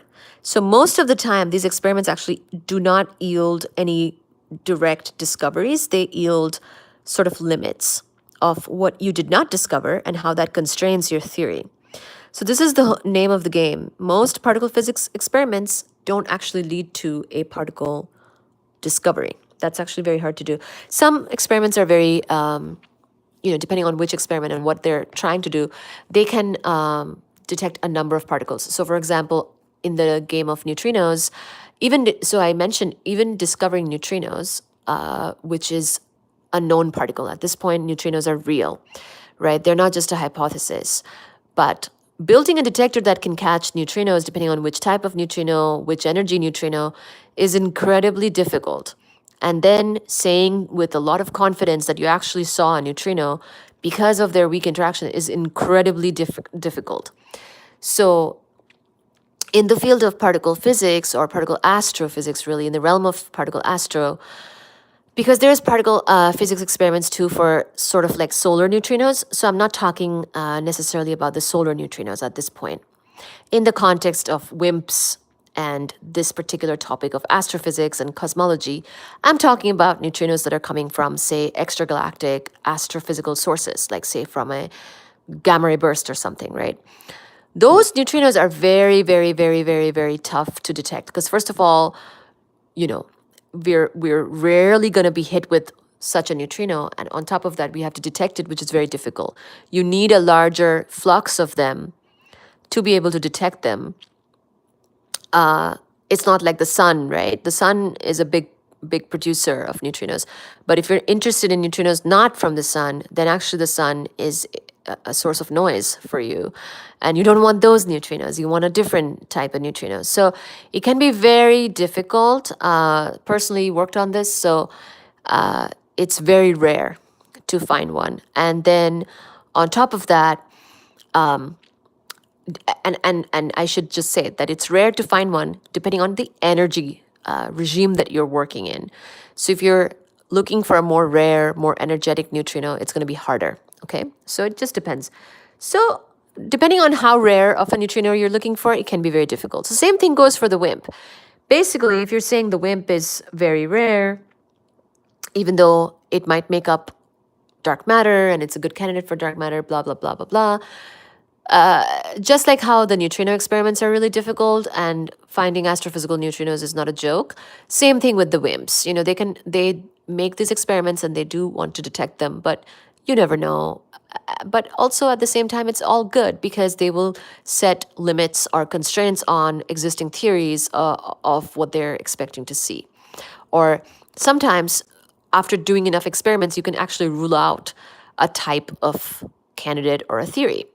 So I don't know if the WIMP has been ruled out yet, but this mentioned that the search goes on. So there's even now there are sort of like these dark matter particle experiments that are coming up. Actually, some of them, at least one of them, is in the same type of what should I say? Almost like same family type of experiments that I worked on, because I worked on detecting neutrinos in Antarctica, and so I know at least there's at least one dark matter experiment that's kind of similar to that. Not the same, but a little bit similar. So these people they're trying, they're designing these experiments, launching them, doing them, takes a lot of time, takes a number of years, and then you still have to analyze the data and do the analysis properly and then publish the result. If you have a result that's exciting, then you have to do extra work to make sure that you have a lot of confidence in what you're saying. So far, there's no confirmation about WIMPs being dark matter because no such experiment has come up with a result that would say so. Okay? But I will say, just because I mentioned neutrinos, that some neutrino experiments have placed only limits on the type of neutrino that they were trying to detect. And then there is, something like IceCube, which is the biggest neutrino experiment, pretty much, of astrophysical neutrinos. And it's the most funded one as well. And IceCube has a number of such neutrinos. So it's not like completely impossible or a lost cause or anything like that. So I don't want to discourage people, but you have to set your expectations when you're trying to detect something like a neutrino or something similar to a neutrino, because they're so weakly interacting. It's going to be an incredibly difficult detection to make. Okay, so your expectations, depending on which part of particle physics experimentation you're in, your expectations have to be set accordingly. Next, we talk about the third candidate of dark matter. So we talked about WIMPs. Just know that they're a candidate even now. There's no confirmation that the WIMP is the dark matter because the experiments are still working on it. Okay, so the third candidate is something completely different, the MACHO. The term MACHO was first devised as a spoof of the term WIMP. Oh my God, are you serious? I was wondering about that. Okay, all right, got it. Anyway, so there's WIMP and now there's MACHO. The term MACHO is a slightly strained acronym for Massive Compact Halo Object. Massive Compact Halo Object. Got it. MACHOs, I had not heard of MACHOs too much. MACHOs are dim, dense objects with masses comparable to or somewhat less than the mass of the sun. Brown dwarfs, old, cold, white dwarfs, neutron stars, and black holes can all be MACHOs if they're located in the halo of our galaxies. So these are basically more massive, compact halo objects. They're similar to the mass of the sun, which is obviously a lot of mass, but they're more compact. So we talked at one point about the stellar remnants. Remember how we said white dwarfs, neutron stars, and black holes are all stellar remnants? Well, let's just say, some cousins of such things like brown dwarfs, old, cold, white dwarfs, like even older, colder, white dwarfs, neutron stars, and black holes can all basically, in some form or shape, be a MACHO, where a MACHO is a proposed candidate for a dark matter. MACHOs, like any massive compact object, can act as gravitational lenses.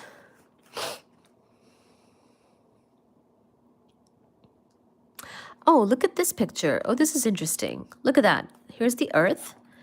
There's the distant star, and there's the brown dwarf, MACHO example. So the caption reads, gravitational lensing of a distant star by a MACHO, the resulting light curve of the star. Oh, right. There's the light curve of the star. So basically, a MACHO could be a brown dwarf or old cold white dwarf or whatever, black hole, whatever massive object. Some massive compact object can act as gravitational lenses. Right. One of the predictions of the theory of general relativity is that massive objects can bend the path of light. An early experimental support for general relativity came in the year 1919 when observations of stellar positions during a solar eclipse revealed that the sun had bent the path of the starlight by an angle consistent with the predictions of Einstein. We actually read about this. Remember that expedition they had to take in order for that solar eclipse experiment to be done? I think it was canceled at least one time, and then eventually, I think it was a guy called Eddington maybe that was involved in that. But basically, they did finally do the experiment, and the solar eclipse was so that the sun wasn't, blinding everybody. But they were able to show that the angle by which the sun was bending the starlight by doing gravitational lensing was consistent with what Einstein had predicted or calculated. So then general relativity's prediction of how a massive object affects, the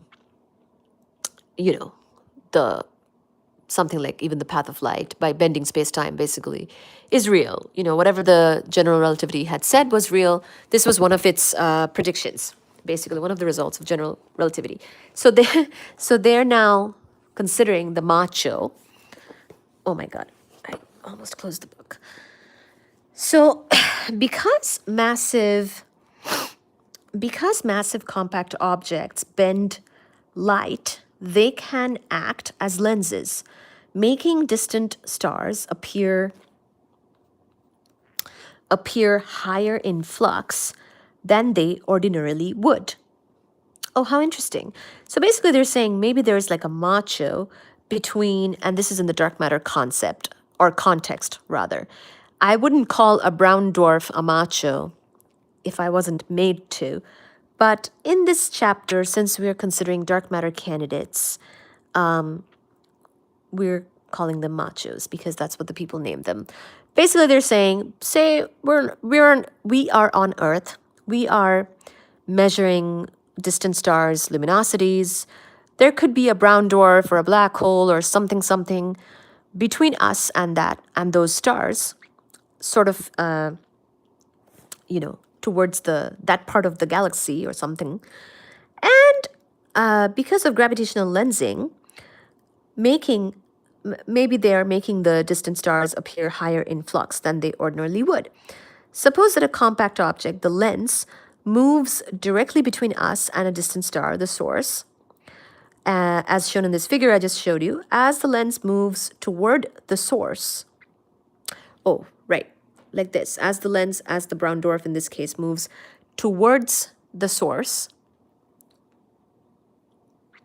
as seen from our viewpoint, the flux of light we receive from the source grows larger. As the lens moves away again, the flux decreases to its original value. Thus, the light curve of the source, as shown in this figure, the one next to it, shows a characteristic rise and fall.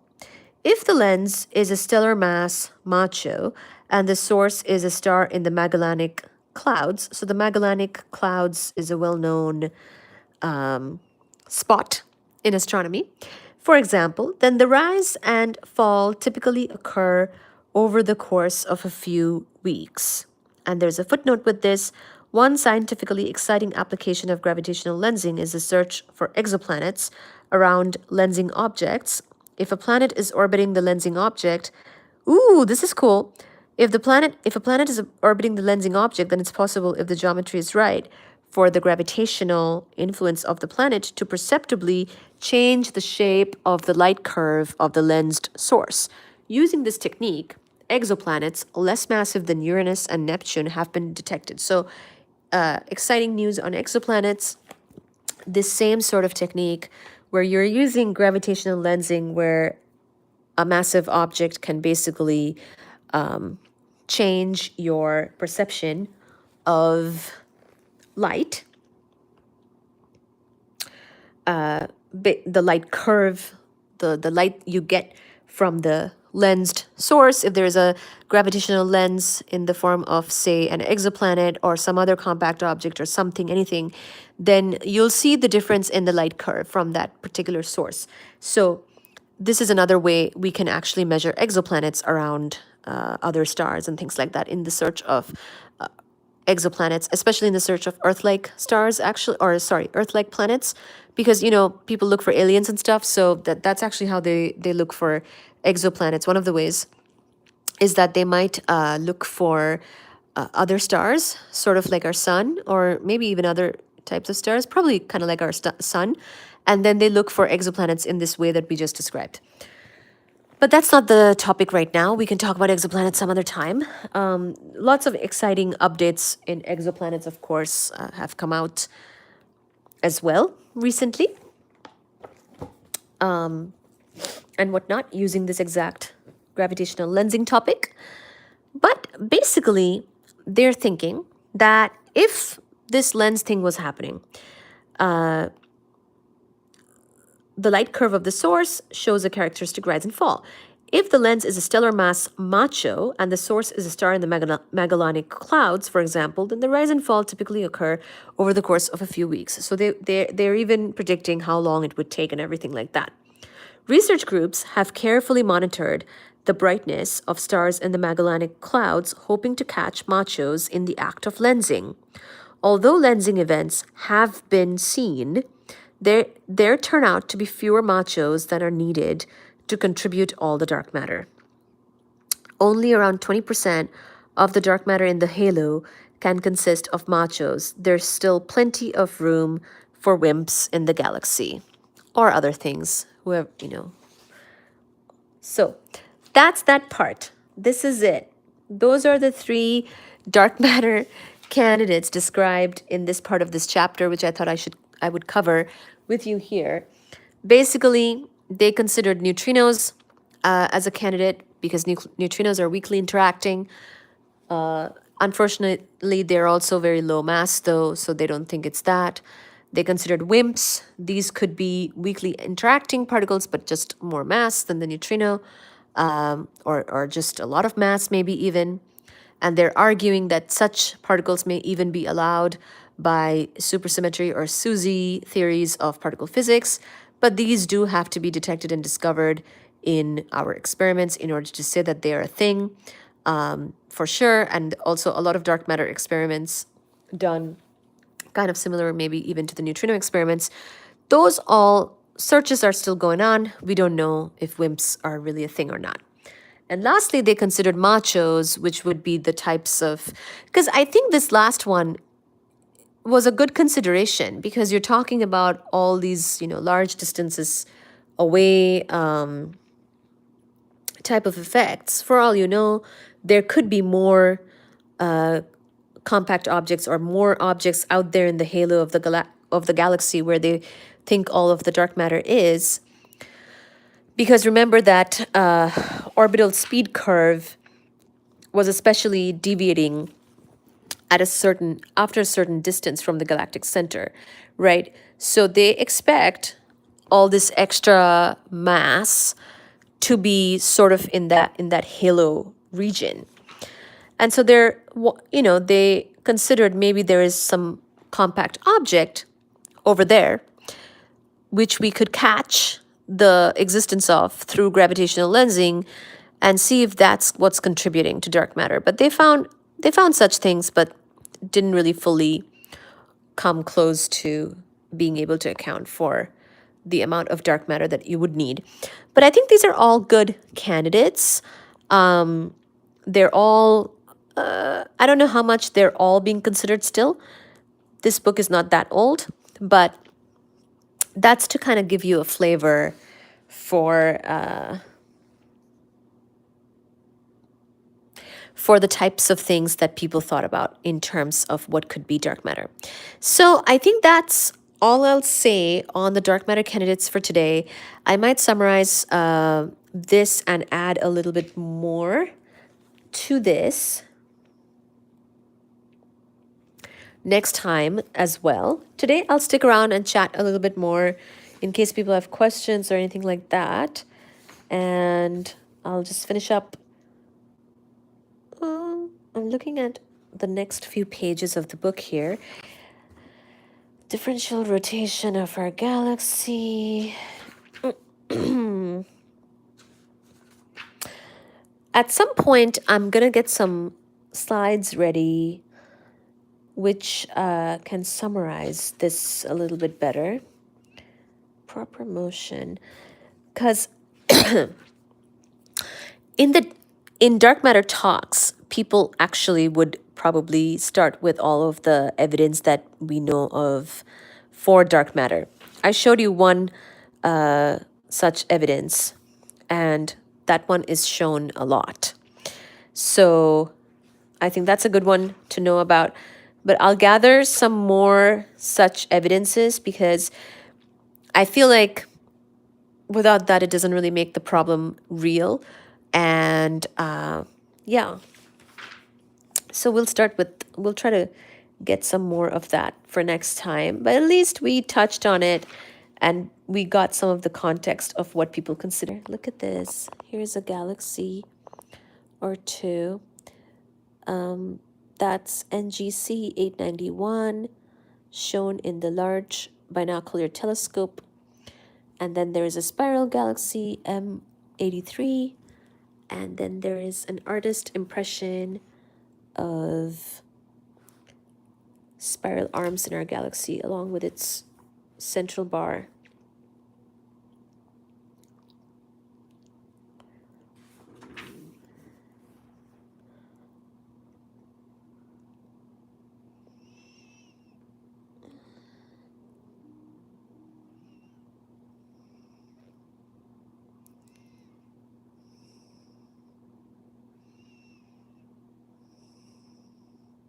Oh, wow. You know what? This part is kind of interesting. I kind of gave you the last bit of the math, but if we track it back to where it starts, this is basically, I don't know if we can see, Scutum, Centaurus arm. So they actually have names for all the arms of our galaxy. Where are, you know what, it's very faint. Outer arm, Perseus arm, Sagittarius arm. Look at that, so many arms. I'll read this part. So an image of a spiral galaxy like that of M83, this one, looks very dynamic, like a snapshot of a hurricane. In fact, if we were to see the galaxy from the viewpoint of our galaxy, this one, we would see the stars of the disk moving in a clockwise direction. That is, the disk is rotating such that the spiral arms are trailing. Stars in the disk are on nearly circular orbits, close to the midplane of the disk, all orbiting in the same direction around the center of the galaxy. By contrast, stars in the halo are on elongated orbits, like that, at random orientations relative to the disk, with some moving in the same sense as the disk stars and others moving in the opposite sense. On much different length scales, the disk of our galaxy can be compared to the planets in our solar system, while the halo of our galaxy can be compared to the Oort cloud. Oort cloud. Where's the Oort cloud?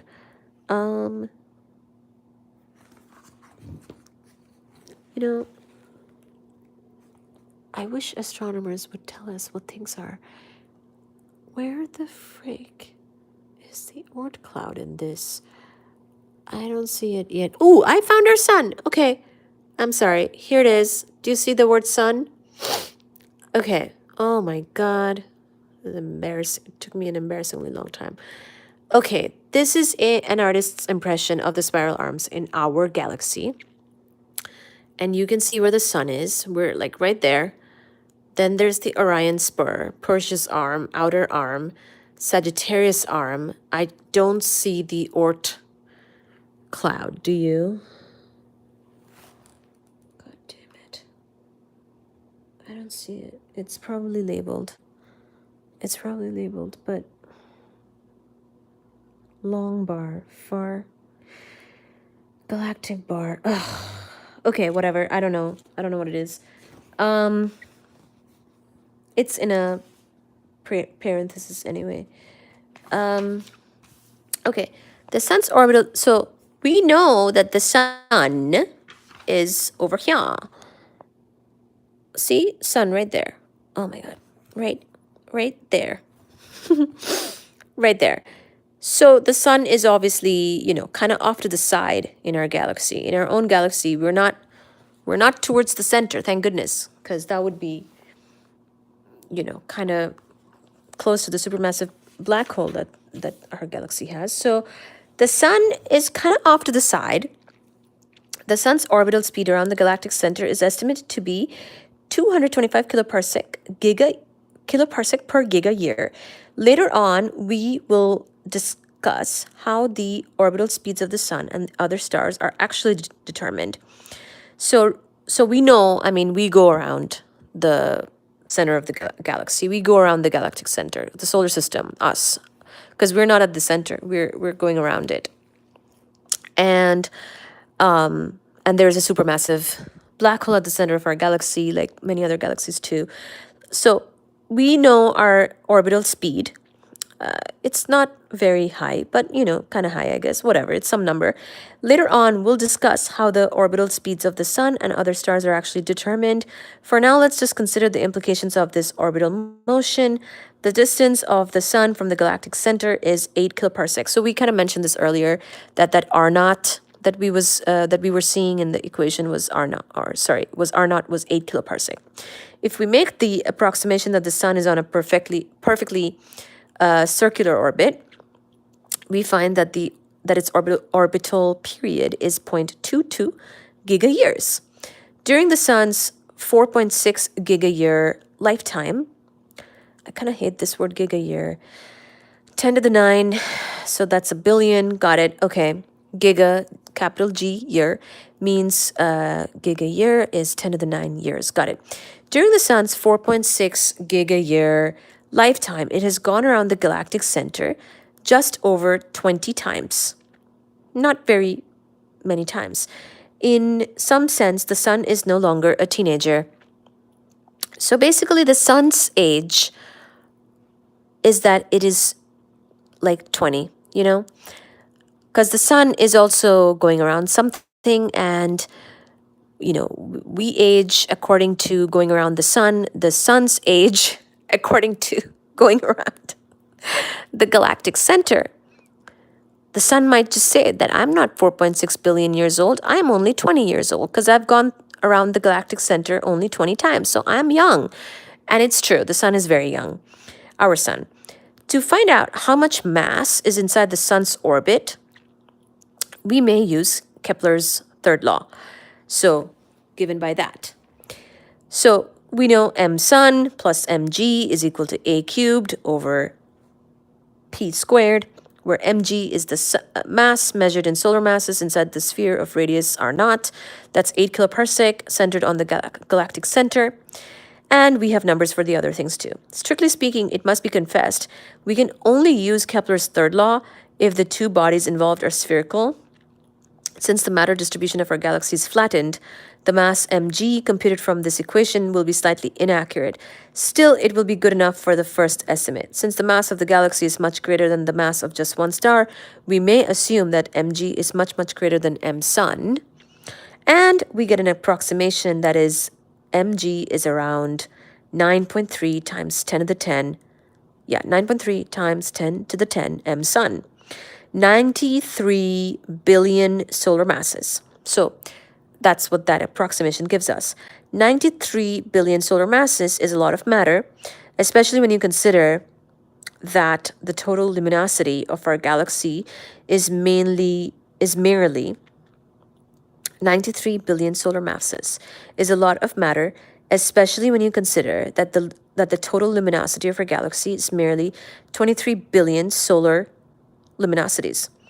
The material of which our galaxy is made must have an average.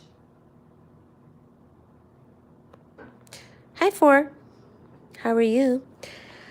The material of which our galaxy is made must have, on average, a higher mass-to-light ratio than the Sun. However, the mass, mg, which is 93 million suns, contains only the mass inside the Sun's orbit. Because remember this picture, let me show it to you again. See where the Sun is? I'm sorry, it takes a minute. Yeah. So whatever the distance between the Sun and the galactic center, that's 8 kiloparsecs, are not. They're only considering the mass that's inside that radius from the galactic center. So, so moreover, the 93 solar mass contains only the mass inside the Sun's orbit.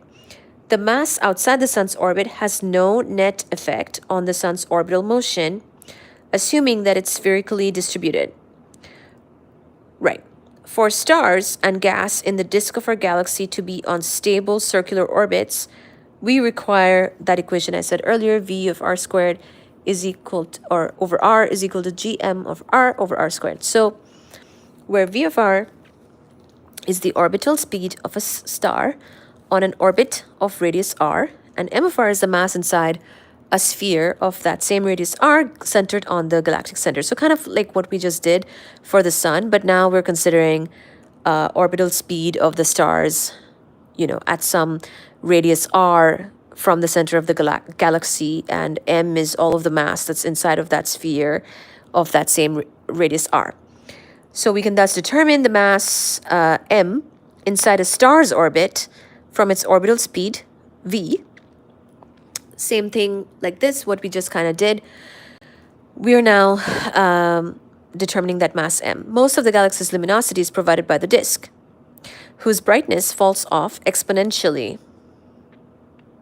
with a scale length r of 3 kiloparsecs. Thus, most of the galaxy's luminosity lies inside the Sun's orbit. So this is the issue. So I'm kind of going over it again to drive this point home.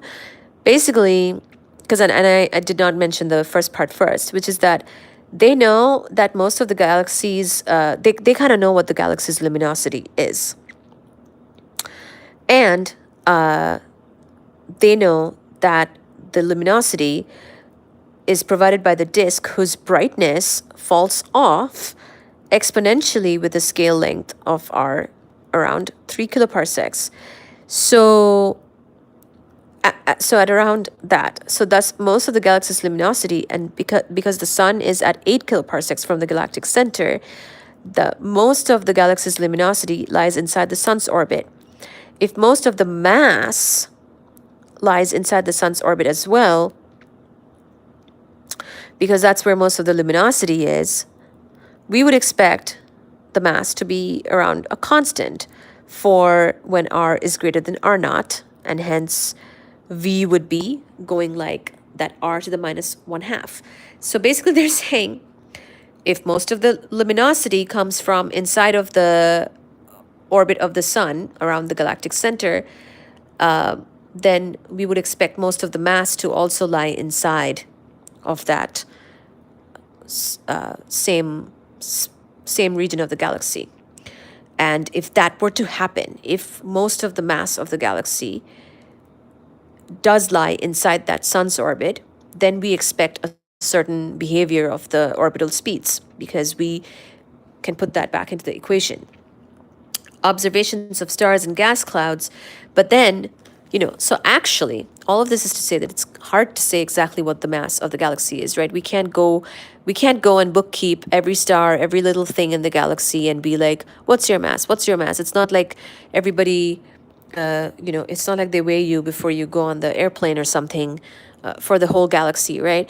They're basically approximating the mass of the galaxy, and they know what the luminosity is and the total luminosity, all of that, and they're putting two things together, which is most of the luminosity, okay, inside the sun's orbit, most of the mass, okay, inside the sun's orbit, meaning this should be the orbital speed. The orbital speed should go as v proportional to r to the minus 1/2.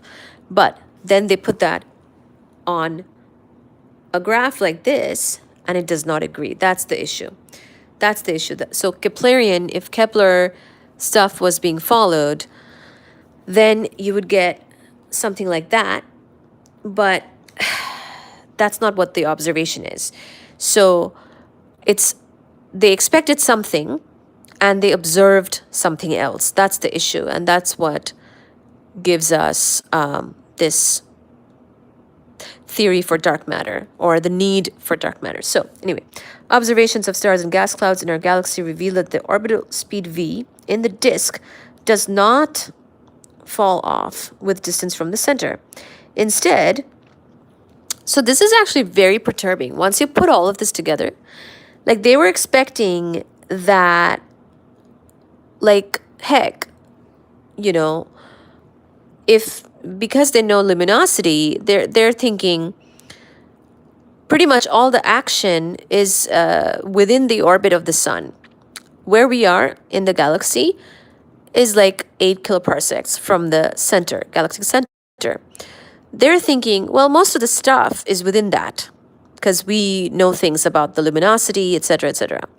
So we expect most of the stuff to be like within that.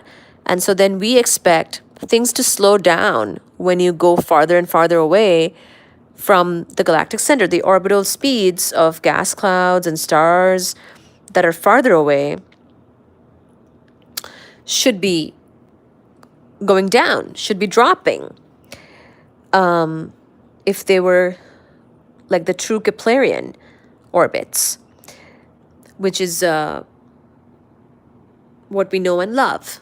Basically, like everything's just going around the galactic center in the simple way.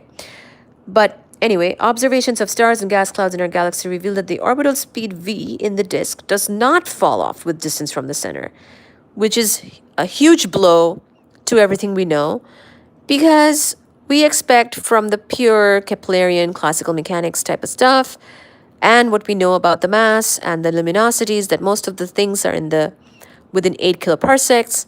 So as you move farther away in the outer reaches of the galaxy, sometimes people call it the halo, those things should be moving slower and slower. So it's a big blow when that's not the case. Instead, all the way to the outer fringes of the disk, the orbital speed is constant or even slowly rising with radius. Thus, there is more mass outside the sun's radius than inside. If we estimate from this figure that this v is 270 kilometers per second at r equal to 2r naught, which is 16 kilo. So now we're going to double. We're going to 16 kiloparsecs from the center. We find that the mass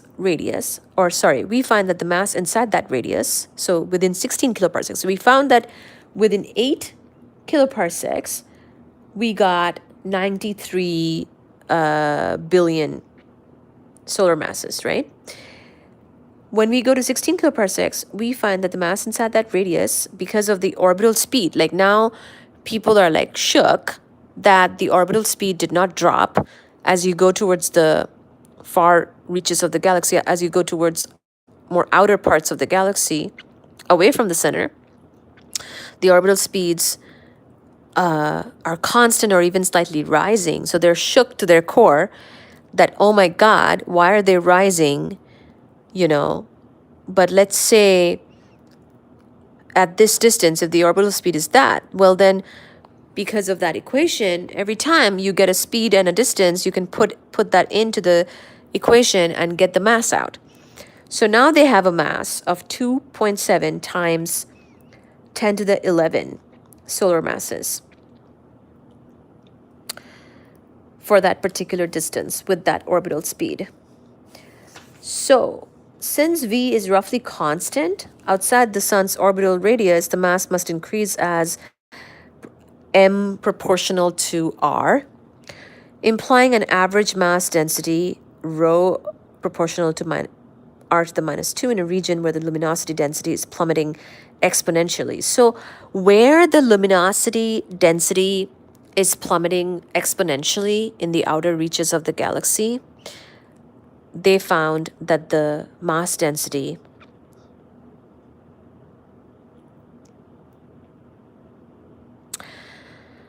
is, wait a minute, is increasing.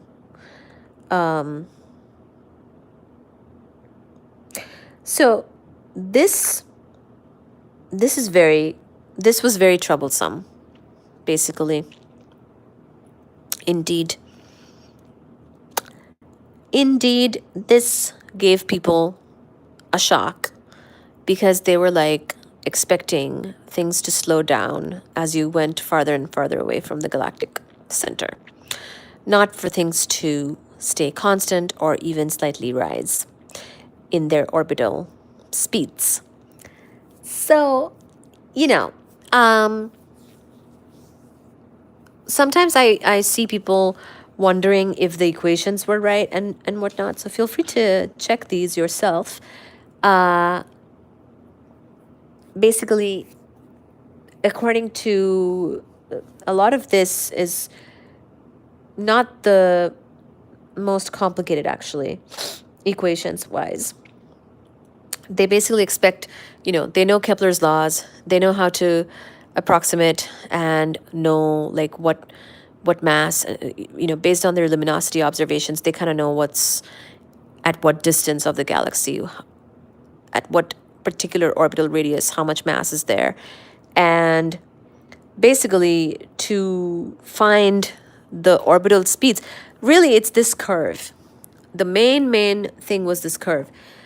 Finding that the orbital speed was high, like staying constant or growing with the distance from the as a function of the distance from galactic center was very shocking, because they expected, well, all of the bright stuff is more towards the middle within the sun's radius of the sun's orbit. So like everything that's beyond should be moving slower, not faster.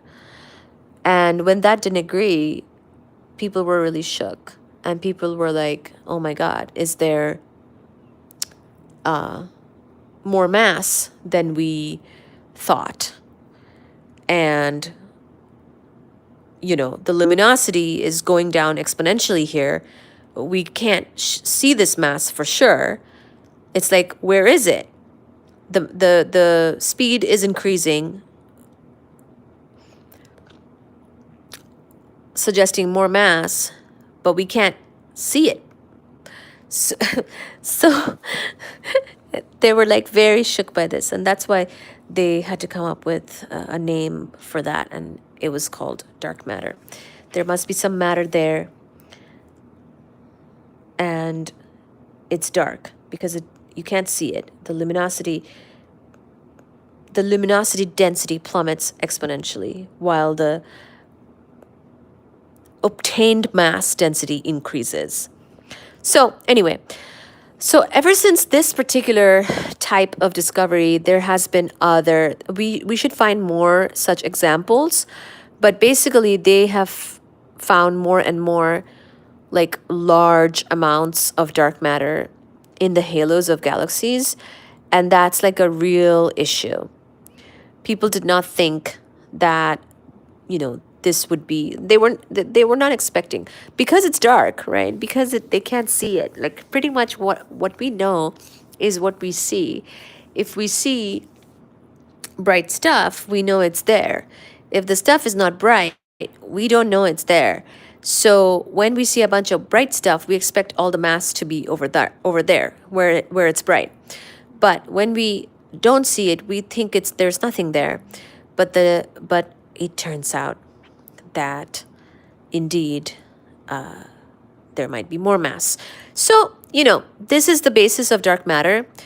There is a lot more to understand. I think we should find more examples, and so this was the Milky Way. This is our own galaxy's story. But they have found dark matter evidence. They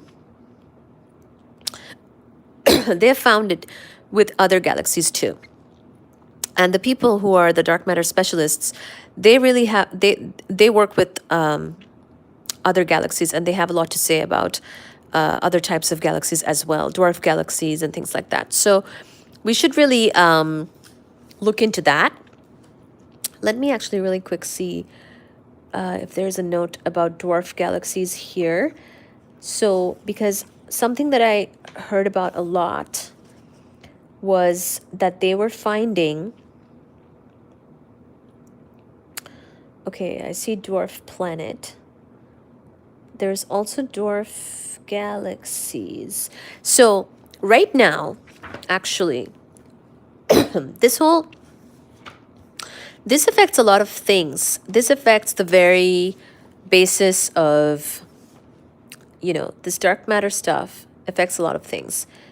It affects also like structure formation, galaxy formation, how galaxies are made and what people thought about galaxies versus what they actually are, and how the different, size galaxies and shaped galaxies may all behave, and how much dark matter is making up those things or not.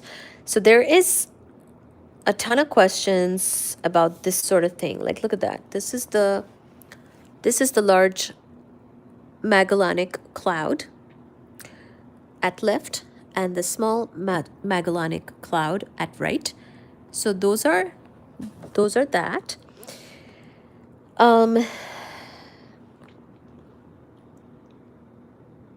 So, oh yeah, there we go.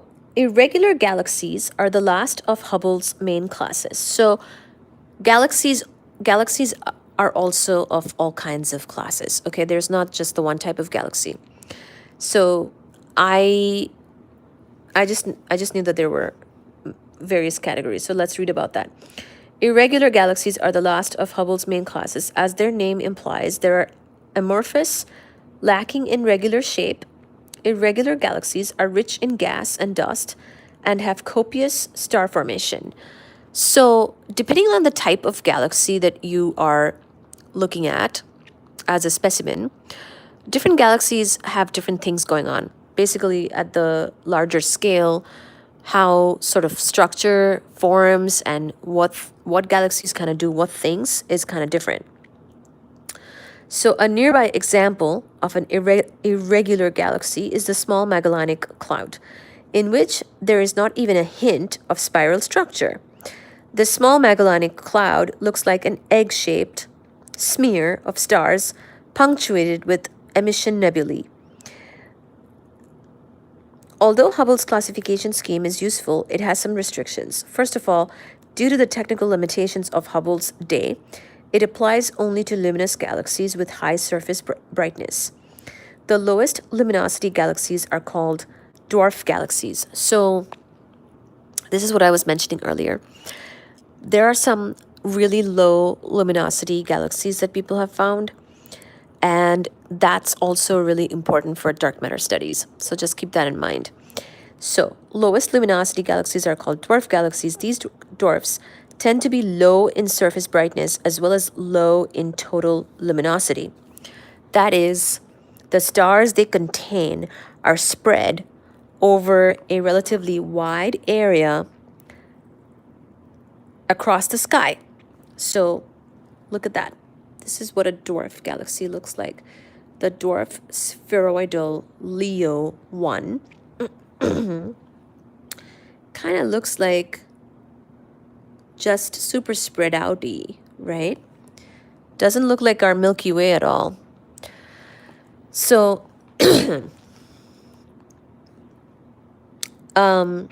dwarf stars they contain are spread over a relatively wide area across the sky. Thus, dwarf galaxies are hard to detect. Some dwarf galaxies are elliptical in shape and contain little gas and dust. These are called dwarf ellipticals. Oh, my phone's gonna die. 10%. Whatever. A dwarf elliptical generally has a mass. Oh, I don't know what these masses mean. Minus 18 mag. Oh, I don't know what that means. I'll have to look that up next time. The dimmest dwarf ellipticals with mass of okay, whatever, dwarf spheroidals. So some really dim stuff is called dwarf spheroidals. The dwarf spheroidal galaxy Leo 1 is shown here. Note that individual stars can be resolved in this dwarf spheroidal, which is only 250 kiloparsecs away. Some dwarf galaxies do contain lots of gas and dust, and these are called dwarf irregulars. Just as inconspicuous M dwarfs are the most common type of star, inconspicuous dwarf galaxies are the most common type of galaxy. So apparently these inconspicuous dwarf galaxies are the most common type of... Oh, so we're kind of special. I didn't realize that we're special as a spiral galaxy. That's a pretty big galaxy. Okay. How cool. How cool is that? An estimated 90% of the galaxies in our immediate neighborhood, less than a megaparsec away, are dwarfs. So I'll have to remind myself exactly what the research was, but basically all I know is that these dwarf galaxies are pretty important in dark matter studies. I think how dark matter affects, or how the structure formation is affected by something like dark matter. Now that we know dark matter is a thing, after they saw those orbital speeds and felt shook by the fact that they were rising towards the outer parts of the galaxy, after that, much has kind of been affected. So anyway, I actually did not know this, that dwarf galaxies are the most common type of galaxies, and apparently most of the galaxies around us are dwarf galaxies. But we will pick it up next time in the sense that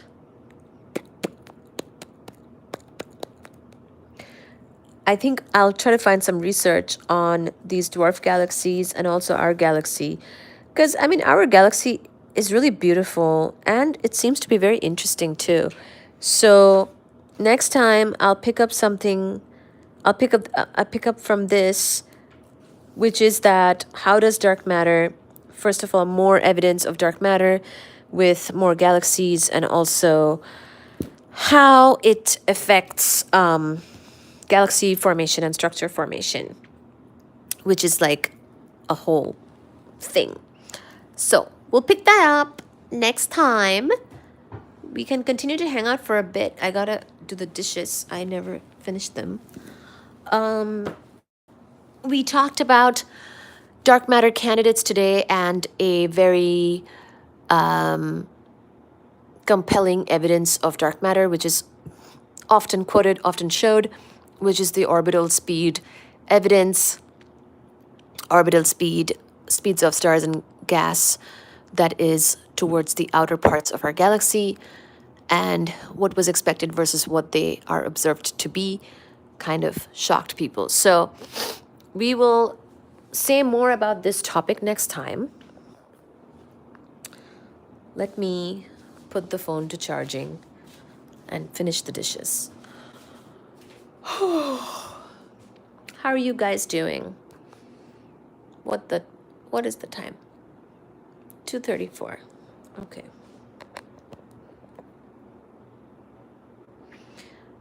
The problem is that book is very heavy.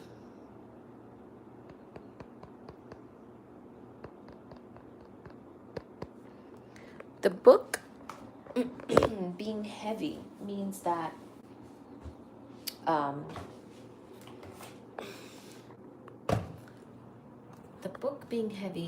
it's hard to hold it for a while.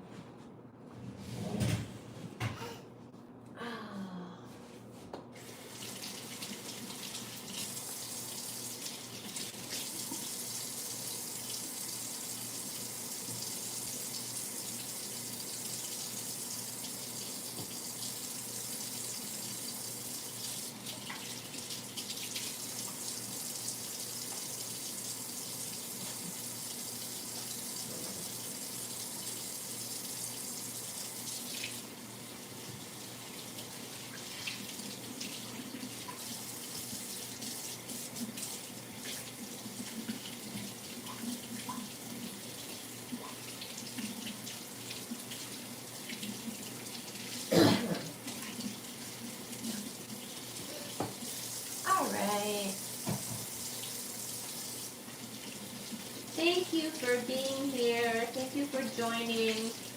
Let me know your thoughts.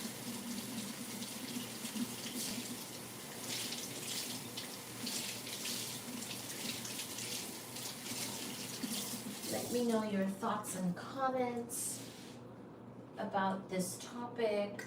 Any questions, any chat messages?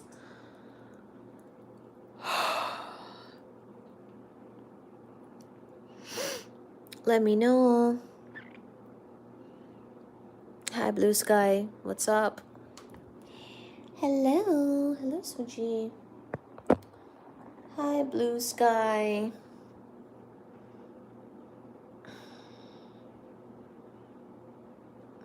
Welcome to the live.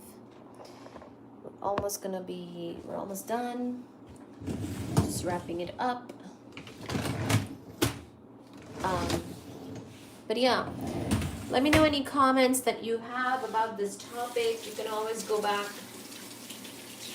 to the beginning of this live stream and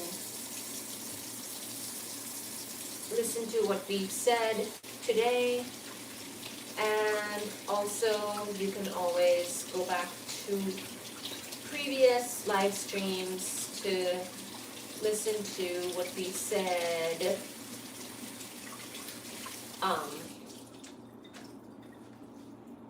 in previous live streams, because we've been covering a lot of topics like this, especially the 20th century topics we covered in a very organized, coherent manner. We've just kind of started talking about dark matter and the more recent stuff, 21st century stuff. So it's gonna get really interesting. I'm excited for being able to start up this more 21st century topic now, and more current topics at this time. That's exciting that we're at that point now where we can do so. So thank you for being here and contributing to the discussion. If you see this later on as a video, let me know your questions and comments.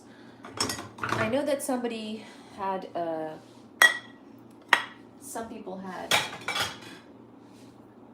where's my mug?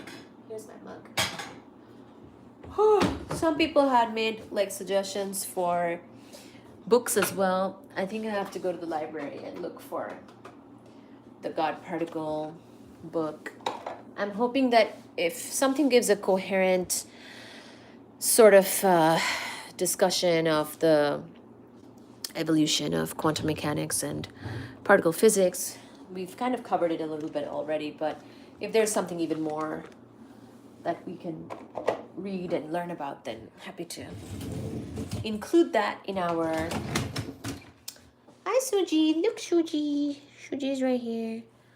We're happy to include that in the discussion. I think it helps to have the topics that are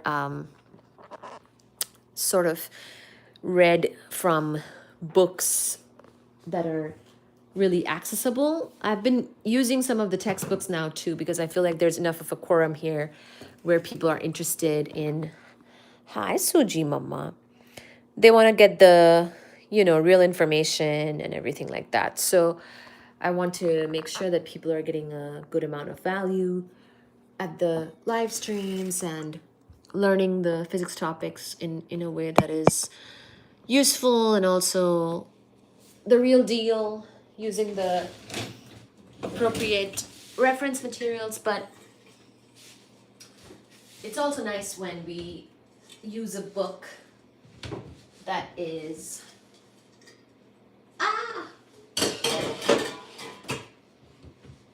It's hard to reach that.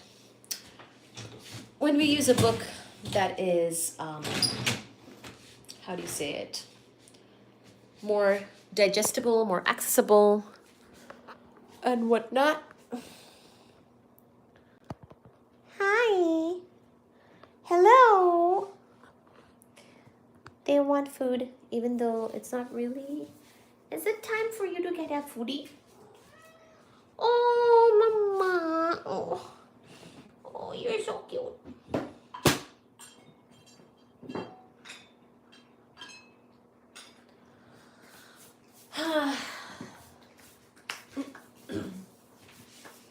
Such cutie pies. Much cutie pies. Hi. Soji.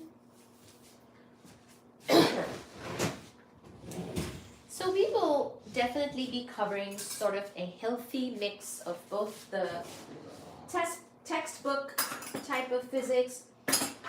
I feel like especially for something like dark matter, I thought it was appropriate to start with a regular textbook because, of course, the textbook will have something that's super duper verified. It's not going to be speculative or, you know, something that's not understood. And it will also present it kind of in a neutral manner. So that's why for something sort of in the public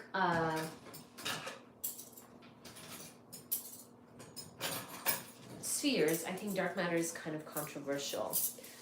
People kind of question it. So I thought it would be appropriate to start with the textbook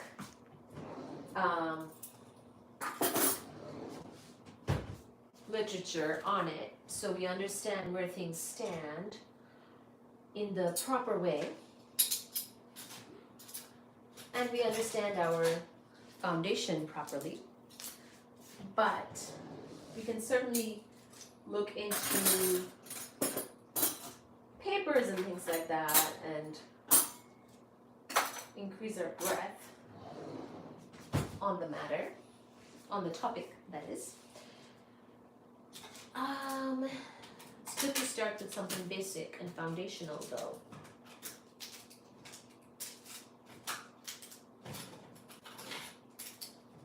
I reminded myself of some astronomy in the process.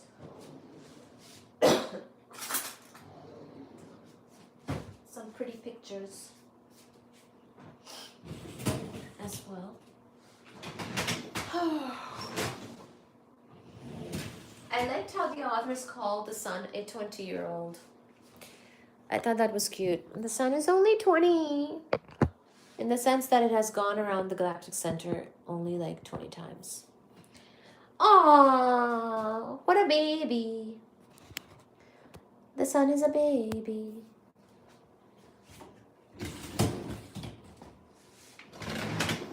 Just older than a teenager. Just a bit older than a teenager. Oh my god. Oh god. Ah.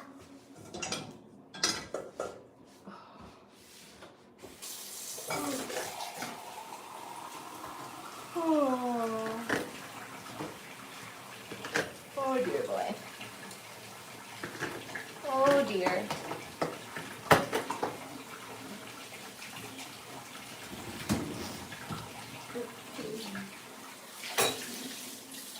The sun is a teenager. Slash not really. It's 20.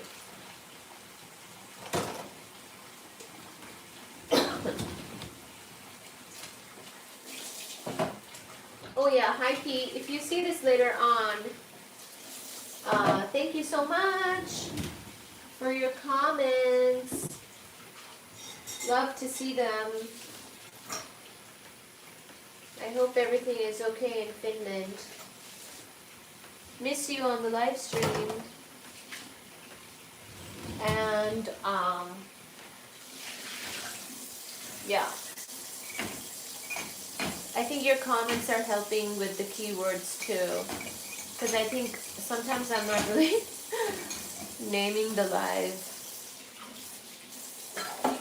ahead of time on what the topic is. So your comments give us nice keywords.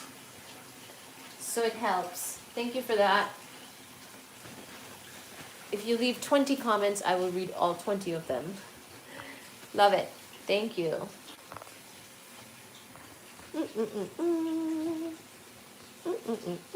Here's a Baji.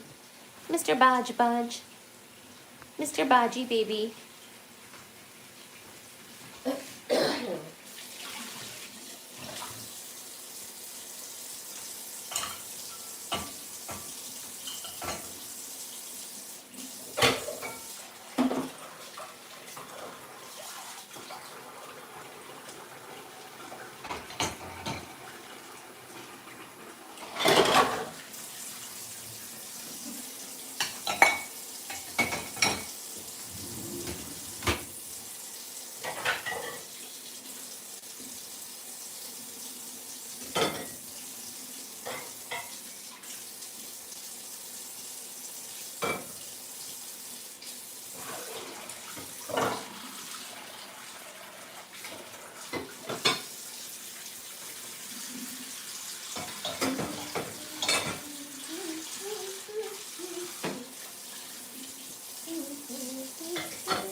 Ooh, and also,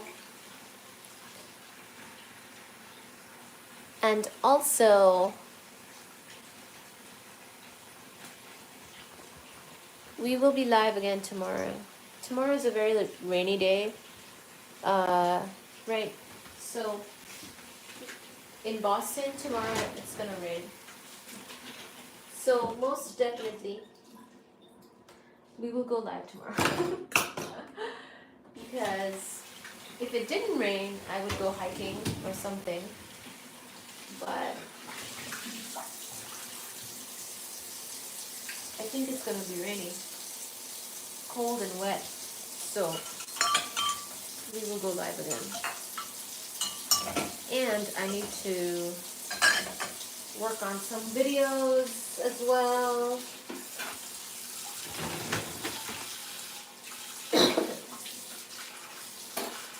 And I think I need to work on the material. I need to work on the papers that we look at. Come up with the plan for the dark matter lesson plan. So we'll do that.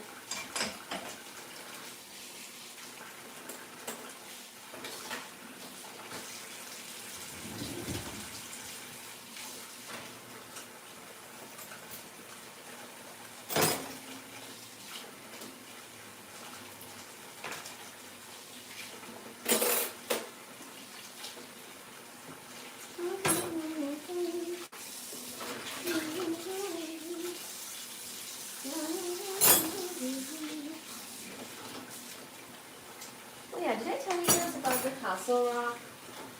Yes, I did. I went to Castle Rock today.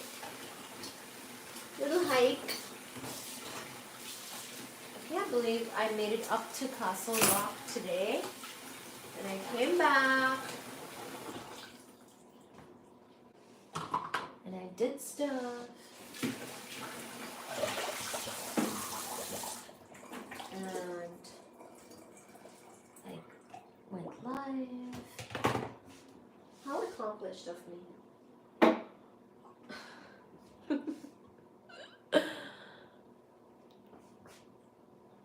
Who is this? Hi. Oh God, I'm very sleepy though, because I did not get much sleep last night, and I had to wake up early today. And I did the hike in the afternoon, evening time, and then I came back. Lots of driving today, but it wasn't too bad. It was like I usually go to Nahant, is my usual beach here in the Boston area. It's just like, instead of turning into Nahant, like the same exit, Lynn Shore Drive. The same, or not the same exit, the same roundabout. The first exit takes you to Nahant, And the third exit takes you to Castle Rock. You have to go up Beach Street. So I kept driving up and up and up Beach Street. And I don't even like driving, I will tell you that. I don't really like driving, but I will drive up to an hour if it's gonna end at the beach. If an ocean is at the end of the drive, then I allow it. So, because, you know, there's other transportation too. Sachi, Mama, you've been fed. Enough is enough. What is this? See, they keep antagonizing me to give them more treats. And I don't know if I like that. I don't know if I like how demanding you guys are.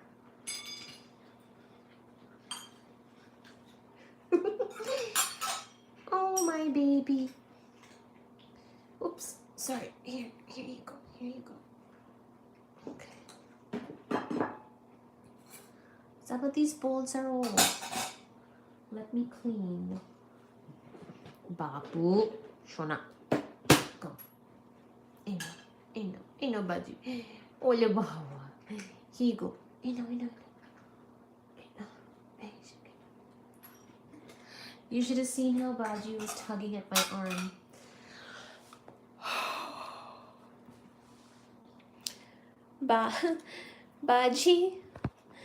Baji was asking for treats with his arm. He had his hand outstretched. It's like, how do you say no to that face? Mama. Oh, God. Here you go. Come, Baji. I'm over here to clean. I'm here to clean. Good job, Fuji. Good job. I'm here to clean, not to give you treat too. These people are really distracting me from my chores.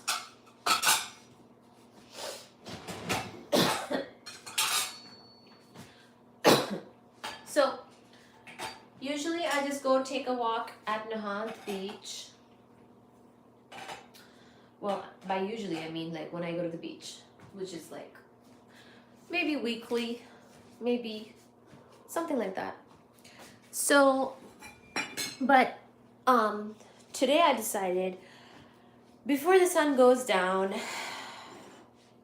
and even after the sun goes down, I will make it to Castle Rock. I was like determined because I usually don't like do that.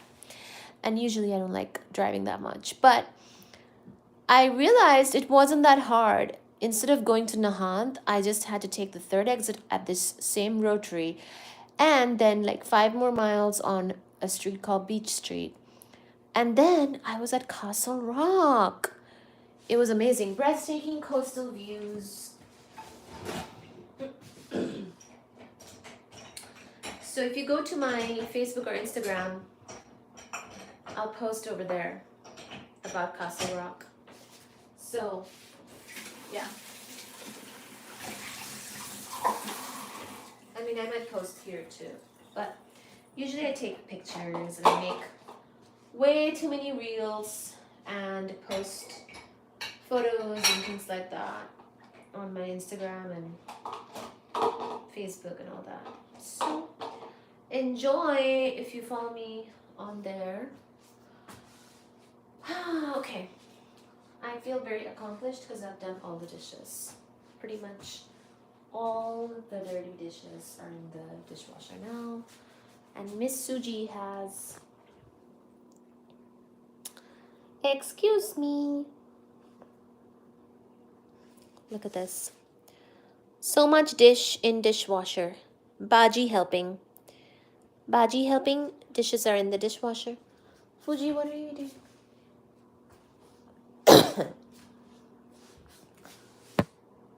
So here we are. Oh my god. I think Baji's about to attack Suji. / jump on her. Look at that tail. Suji's very alert. Look at that. Oh my God. We're about to witness a Baji jump.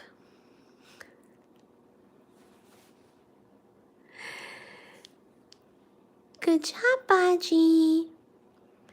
You can do it. Although she'll probably be too fast. Sometimes when he jumps her, see, too late, Baji. She's already gone. Sometimes when he jumps her, they like tumble all of this. Everything gets destroyed over here because of these jumps and zoomies, but that's okay. That's all right. That's all right. All right, phone. And whoops, phone and charging. Good. I have to keep it. I have to keep it charging. Otherwise, I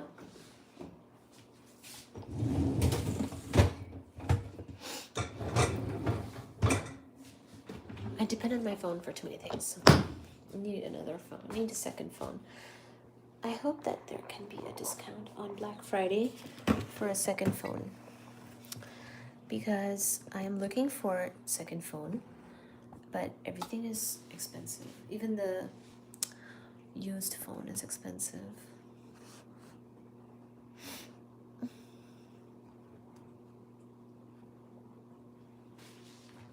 Aww, they're over here. Aww, little babies. Okay, so, aww, I'm gonna just start turning off some of the lights. Some of these lights. Hello, Baji. Hello, my love. How are you? Hello, Baji. Hi. Hi. Because we will... Ooh, I need to change their water. Something else we do every night and morning and afternoon is change the water. Refresh it. We must refresh the water. Okay.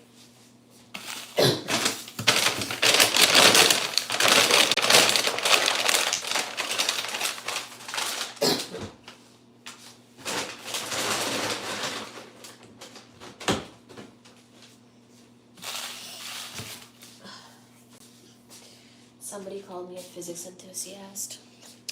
I accepted it. It's okay, I suppose. I suppose that's a fine definition. Sounds a little like a demotion, but fine, whatever.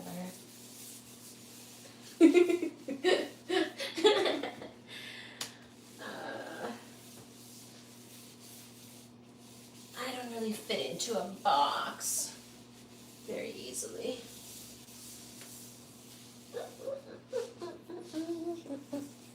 Oh, Fuji Mama's drinking her water.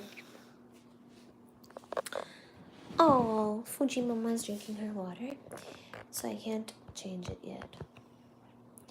She's drinking it. I always feel happy when they're drinking their water. Good job, Suji Mama. Okay, sorry, I don't want to disturb you. Good job. Have your water. You have your water. Good job. Good job.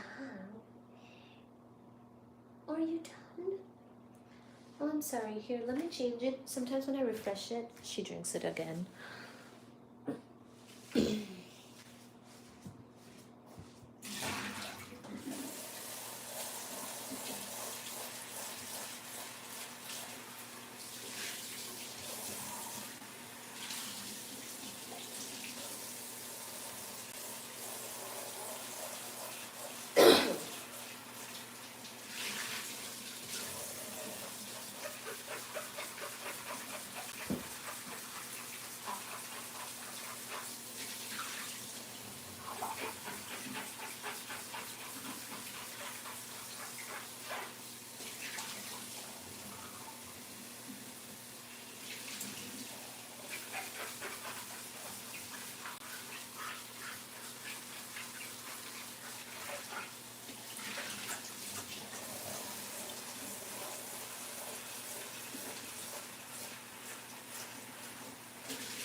Here you go, Suji Mama. Do you want to try the water again?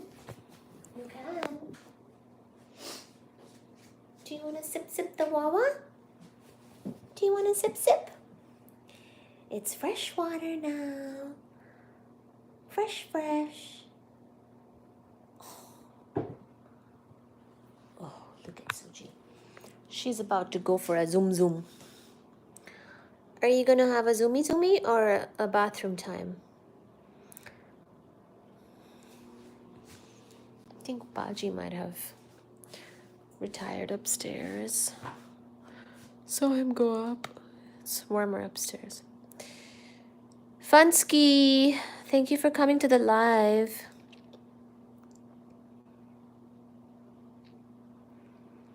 I don't think I spent too much time on antimatter today. I touched on it on during a previous live. So I'll just say it now. So an example of like an antiparticle is positron.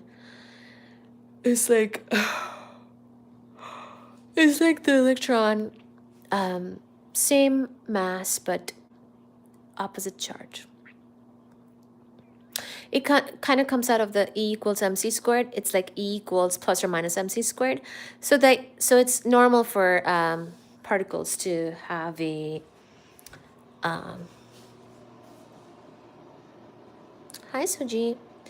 It's normal for particles to have a antiparticle twin. In particle physics, it's not a big deal. Hi Suji. It's not dark matter. It's not dark matter. Well, not that we know of. I guess dark matter has to be kind of massive, is the thing. And we just don't know what it is yet. We just don't know.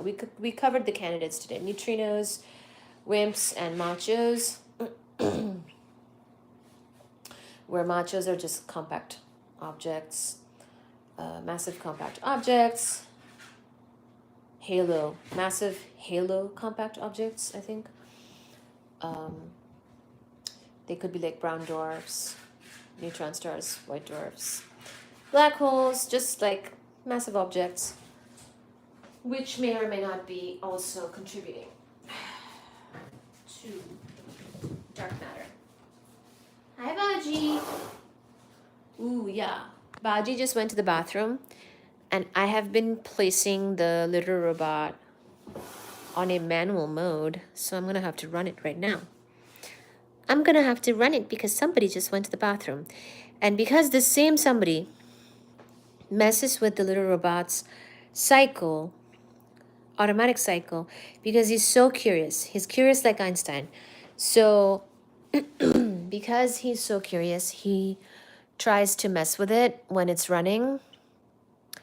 And because of that, sometimes he interrupts the cycle and makes it not work. And in fact, he can even redistribute the masses inside the little robot, kind of going against what the little robot is really for. So that's why I have to put it on a manual cycle at this time. I'm gonna go do that right now. Before I go to bed, we will run it. So I basically close the bathroom door and run it on a manual cycle.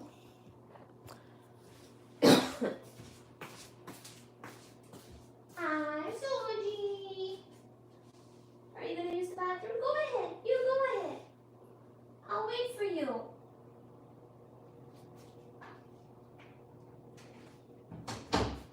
No? You're done? 1, 2. I just have to make sure all the kitty cats are out.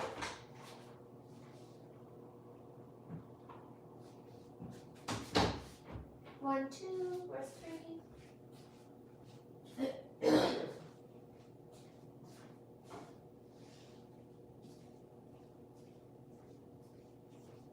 Fuji.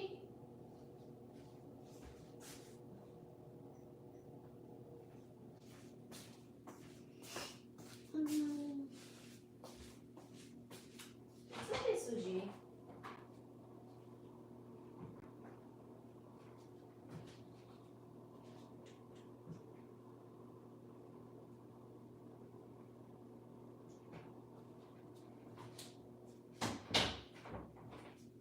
Suji, Mama. You're so cute.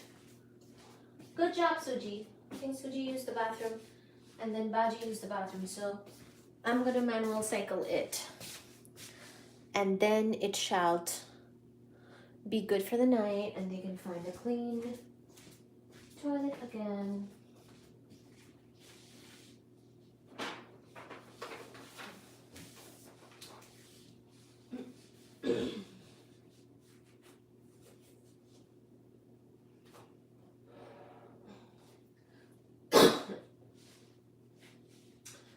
Oh yeah, so if you're joining the live stream now, feel free to go back to the beginning parts and catch the full topic of the day, which was dark matter candidates and the recapitulation of the 20th century physics leading up to it. Sort of summarized, I just summarized the highlights of the 20th century physics and Einstein's work. So you'll find a summary ahead in the video today.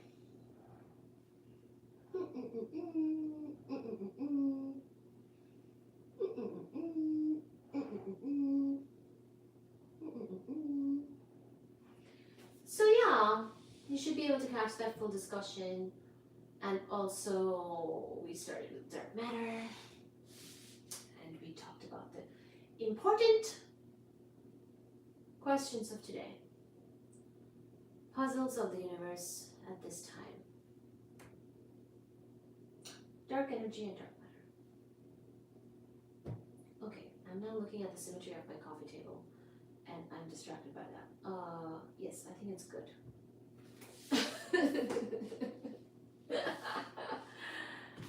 Oh, God.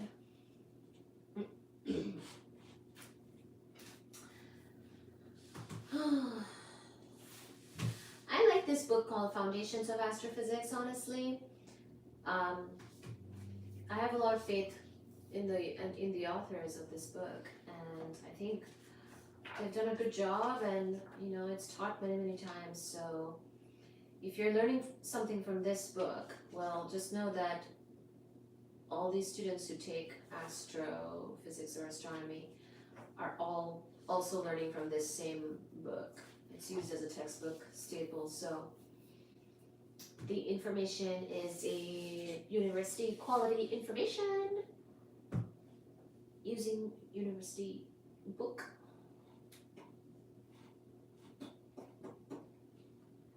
Although I only know of the book because I was a teaching assistant. I think I did not actually take this class myself. I'm learning and relearning here with you and revising the topics, but I actually taught this class as a teaching assistant. I did not actually take the class myself. So, but I think I learn better when I teach than when I take it myself. I'm not the best listener I'm a good listener, but I think I just don't learn as well in the classroom.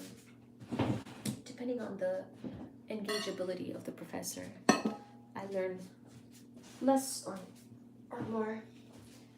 So I did not always learn the best as a student, but as a teacher, it is without fail.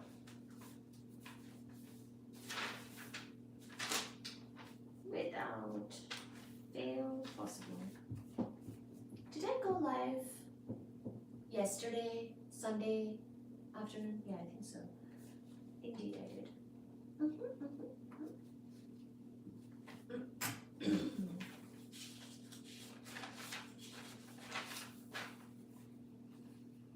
Did I go live? I don't think I went live Saturday night.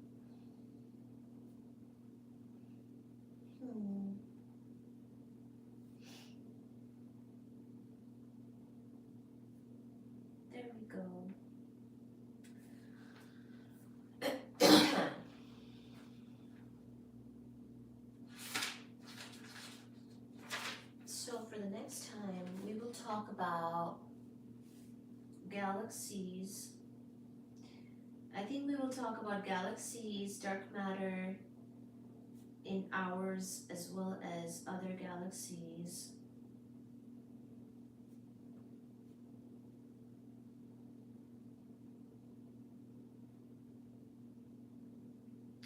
Some more evidences of dark matter and implications in galaxy and structure formation.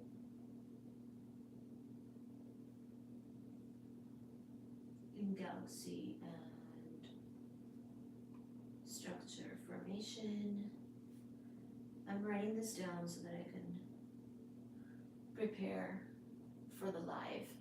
So, galaxy structure formation. I need to learn about structure formation myself. It's not really like an obvious topic, and I did not specialize in galaxies, so I need to learn about it. But I'm interested in learning about it, so that's why I will do it. Dark matter in our and other galaxies, evidences and implications in galaxy and structure formation. And kind of just, we will talk about Vera Rubin. Oh, very important. We must talk about Vera Rubin. Hey Google, who is Vera Rubin? According to Wikipedia, Vera Florence Cooper Rubin was an American astronomer who pioneered work on galaxy rotation rates. She uncovered the discrepancy between the predicted and observed angular motion of galaxies by studying galactic rotation curves. These results were later confirmed over subsequent decades. There you go. She's extremely important. I don't think she received the Nobel Prize though. Woman astronomer. So a pioneering figure in astronomy, probably not as credited as she should be. So you know what? I'm going to find some more information about Vera Rubin. Kind of, use that as the material, and then talk about how that plays into dark matter. Yes. Okay.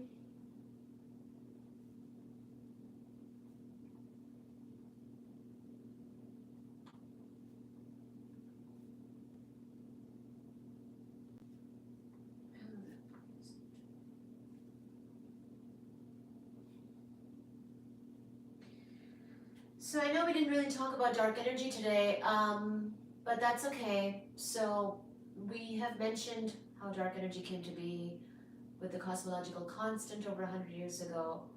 We will cover some of the searches and surveys for dark energy. I said dark energy right now, right? We will cover some of that on dark energy as well at some point soon here. But at this time, what we talked about today is all dark matter candidates and dark matter related things. We didn't talk about much about dark energy, other than when I was recapping in the beginning and we talked about how he had to come up, or he had to put the cosmological constant in his equations, Einstein. So we mentioned it, but we didn't really show or talk about the evidence of dark energy and works to find it yet on the channel. We're getting into dark matter at this time, so I think next time we'll continue on this and keep on going, and then at some point later we will also talk about dark energy. Now the interesting thing is, because neutrinos were a candidate for dark matter and I worked on a neutrino project, I think it'll go well, it'll mingle well with my topic, so I might prepare something on my topic as well. It'll go together. Yeah. And then eventually we will also talk about dark energy, which is more cosmology. So dark matter, it is of sort of the people who work on dark matter are astronomy people, particle physics people, um, whereas dark energy is more of a cosmology people type thing. Hi, Suji! Do you need the bathroom? Here, it's probably done. I'll open it. Come, Mitchell.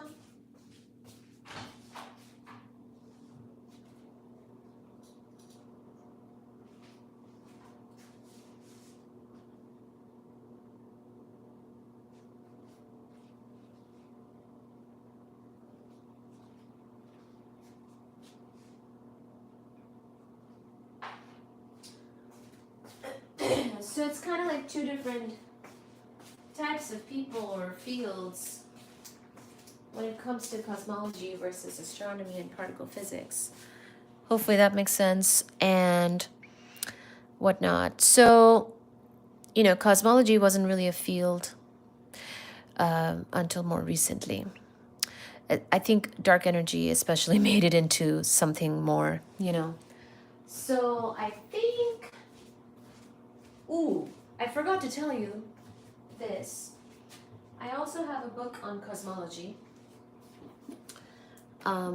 It's called Modern Cosmology by Scott Dodelson. So when we get into dark energy and cosmology more, we will reference this book called Modern Cosmology by Scott Dodelson, and we'll get some more introduction into cosmology topics. So this understanding of the universe in that context, because, astronomy, what was I saying? Dark matter is more of an astronomy and particle physics-y type of approach at this time. I don't know, if cosmology experiments, they might also research dark matter, but they're more geared towards dark energy because they're more understanding the universe's expansion and things like that. So it's a little bit of a different effort, and it's more different scale as well. Whereas, as you saw with dark matter, to understand that something is off and you need dark matter, as in there's some matter that we can't see type of stuff, is actually I know that they sound similar things, that the dark matter and dark energy are two different things. And they're in different scopes, is what I'm trying to say. And the different people work on it. So basically, as you saw with dark matter, the evidence of it came even from our own galaxy. So our own galaxy is very local. In terms of cosmology, our own galaxy is extremely small and local. So, they're not going to really get dark energy effect, or expansion type stuff, probably just with our own galaxy. That's not enough. But dark matter, we might be able to get something from our own galaxy or learn something from our own galaxy, like we already have, in terms of saying that we need dark matter. So it's a problem that is tackled by astronomers, because astronomy is done on things like astronomy observations can be done on things like our own galaxy and nearby galaxies, and hopefully those give us things that, I know astronomy can be done on more, but I'm just saying that it's going to get harder and harder the farther away you have to look. But if you can learn something from our own galaxy and other nearby galaxies, like those dwarf galaxies that we mentioned from the book, then, and hopefully you learn something about dark matter, then that's a much more astronomy type of thing. And then the particle physics aspect of it is, if we want to understand the particle nature of dark matter, and if we say that it's a WIMP, say some type of particle that we just haven't learned about yet, and it's just it's kind of like the neutrino but more massive type of thing, then we might even be able to recreate it or make it in a lab, or a collider type of environment, and then we could basically scope it as a particle physics problem and scope it and find it within a particle physics-y approach. So basically, as we cover the topic of dark matter and how to find it, we will cover more astronomy and particle physics topics. When we go towards covering dark energy, that'll be more of a cosmology field topic, okay? So, but I have the material, I have textbooks for all of this, so it's all good. And I worked a little bit on cosmology myself as well um, before I settled into my particle astro group. So I know at least some things and some context of it, thank goodness. Astronomy purely is not my field, but I know, just enough to kind of get by. And I can always remind myself with these books and stuff like that. So basically, but astronomers know astronomy in a way, obviously, that is very different. Like they can, their view of the universe is very different. I just wanted to kind of give you that now, which is that how astronomy people think is different from cosmology versus different from particle physics, all different flavors. So we'll get into it. And I have the benefit of being sort of at an intersection of all of this, just because I did particle astrophysics, which is astrophysics, so like a mix of astronomy and astrophysics, and then also I did it with particles, so I also got to learn about particle physics. So, and before that I did cosmology because I had to do some rotations of various topics. At that point, I was very frustrated and thought that I'll never finish my PhD because I worked in so many different groups and had to keep changing because of something or other not working out, funding or something. But now I'm thinking that was kind of good. I learned more topics than I normally would. Ooh, and also I did astrophysics in undergrad. So there's that. Well, thank you so very much, everybody. You have been of great help today. And I have a plan for the next episode going forward here.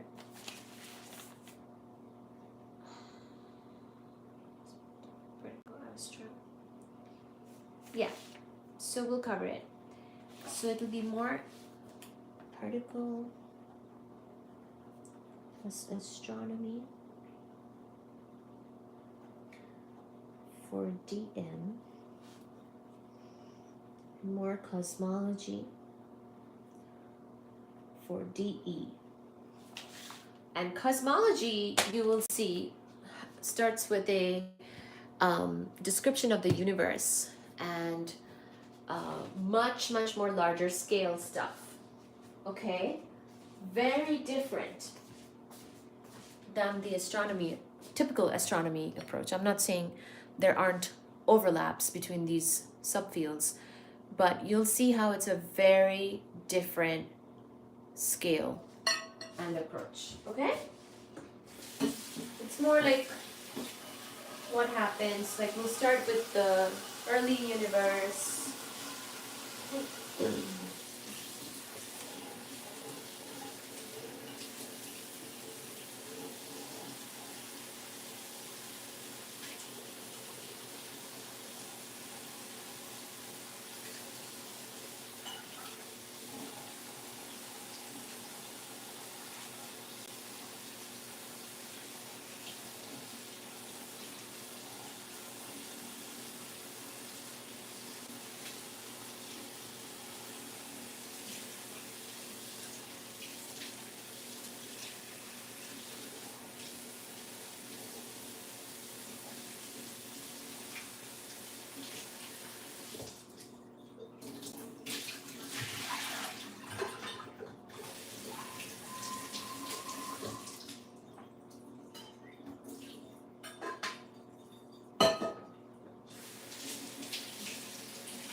laughing, thinking about how sad I was today.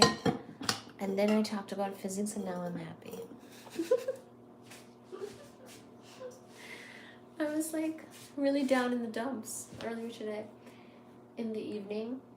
I was so sad. Then I was like, no, I have to go live and talk about physics.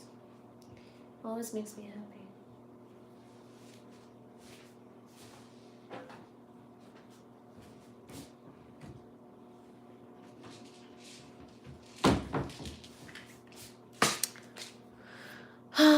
Thank you again, guys, for being here and hanging out so late. At least late for me. See you again tomorrow. Have a good night. Have a good morning. I'll show you the book. This was in the future. We won't cover this right away. Hi, Kay, you're here. Thank you for explaining Happy Week to Baji. Thank you. I didn't realize you're in the chat. Thank you for being here. So this is we will cover this in the future, not in the next couple episodes, because we're gonna still continue with dark energy, or sorry, dark matter, or maybe we will. We'll see. We'll see if we touch upon this the next time or not. Either way, it'll come up when we talk about cosmology and dark energy, so I have a reference for that time. But I've got plans with dark matter in the meantime.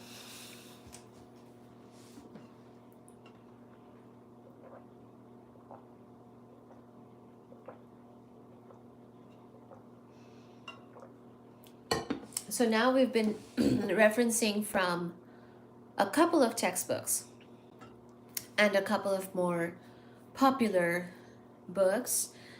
I have Heike's suggestion. I still have to go to the library.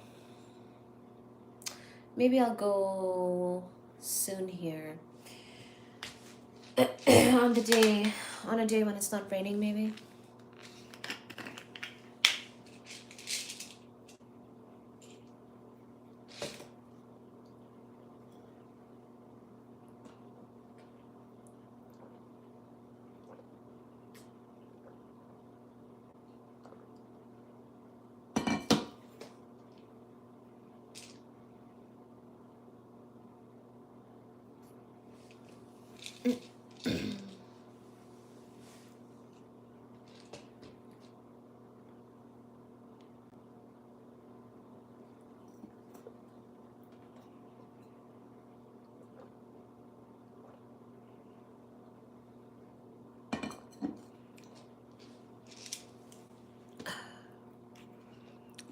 Oh, good. The phone is charging very fast. I'm glad. Oh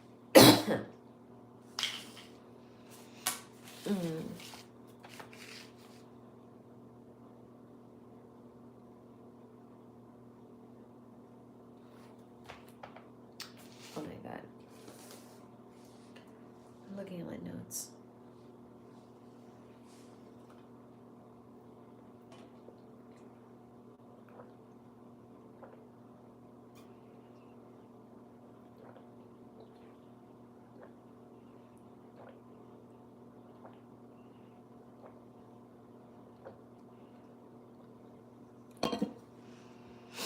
Okay,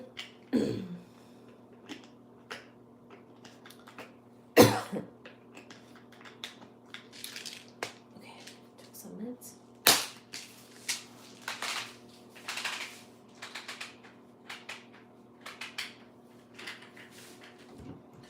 I wish I had made a tea.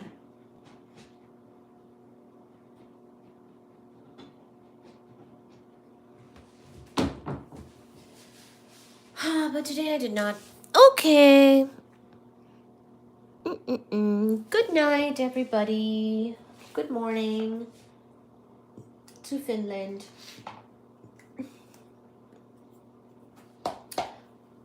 And Europe. And Asia. Bye bye. See you next time.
I'm so close.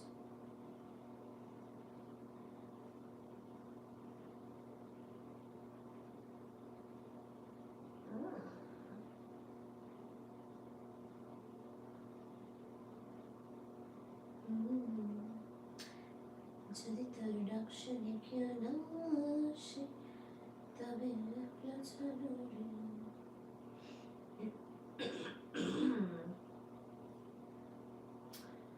Jadi terreduction yang kena nasi,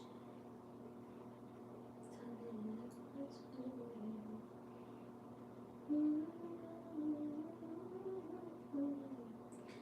Lepas saduri.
MKB says Prayagraj.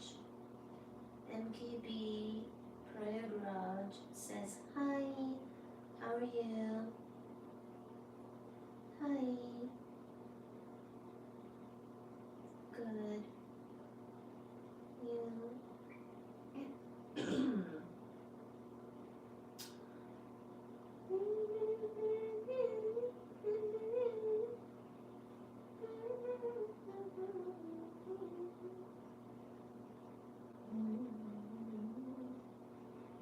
You guys chat. I will be right back.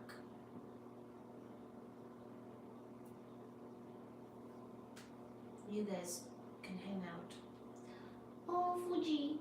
Suji. Suji's in my lap. Hi, baby. Hi, Sachi.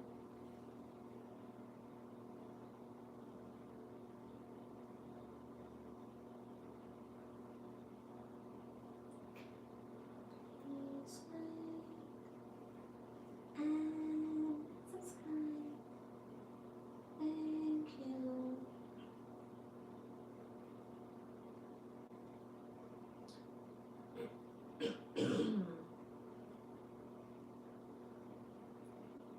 Hi, Sachi, mama. It's mama. তুমি তো একটা মাম্মা, তুমি তো একটা ছোট baby, ভীষণ ছোট, কত ছোট, কত ছোট। চলো আমরা ঘুমিয়ে পড়বো। Like and subscribe. Thank you. Yes, please like and subscribe. Thank you.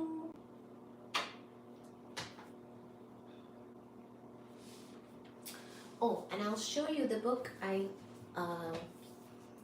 also referenced earlier,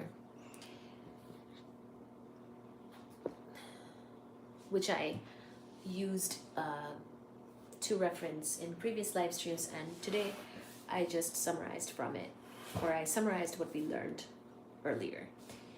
But I mentioned it, so I'll show you that as well. You guys can continue to hang out. I'm gonna be right back to put this somewhere.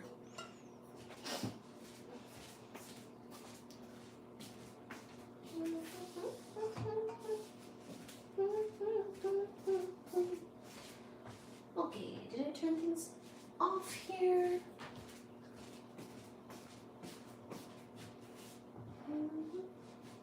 Window closed. Locked. Air good. Food good. What was set? What set?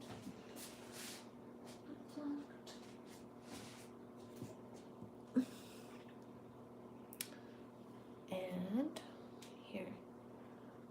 I'll do it like that.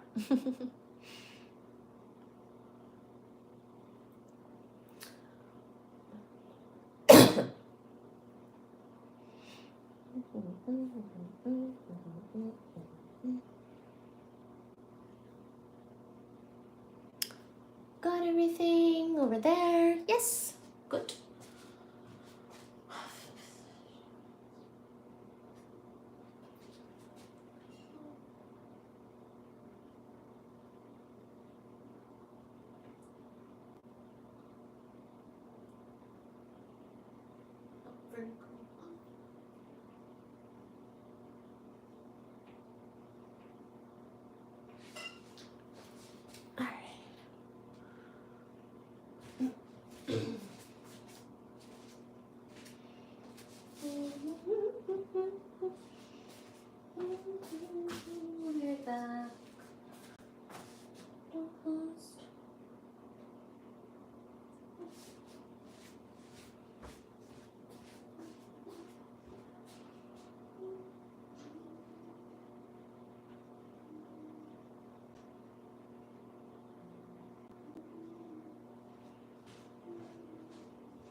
lectures on mathematics.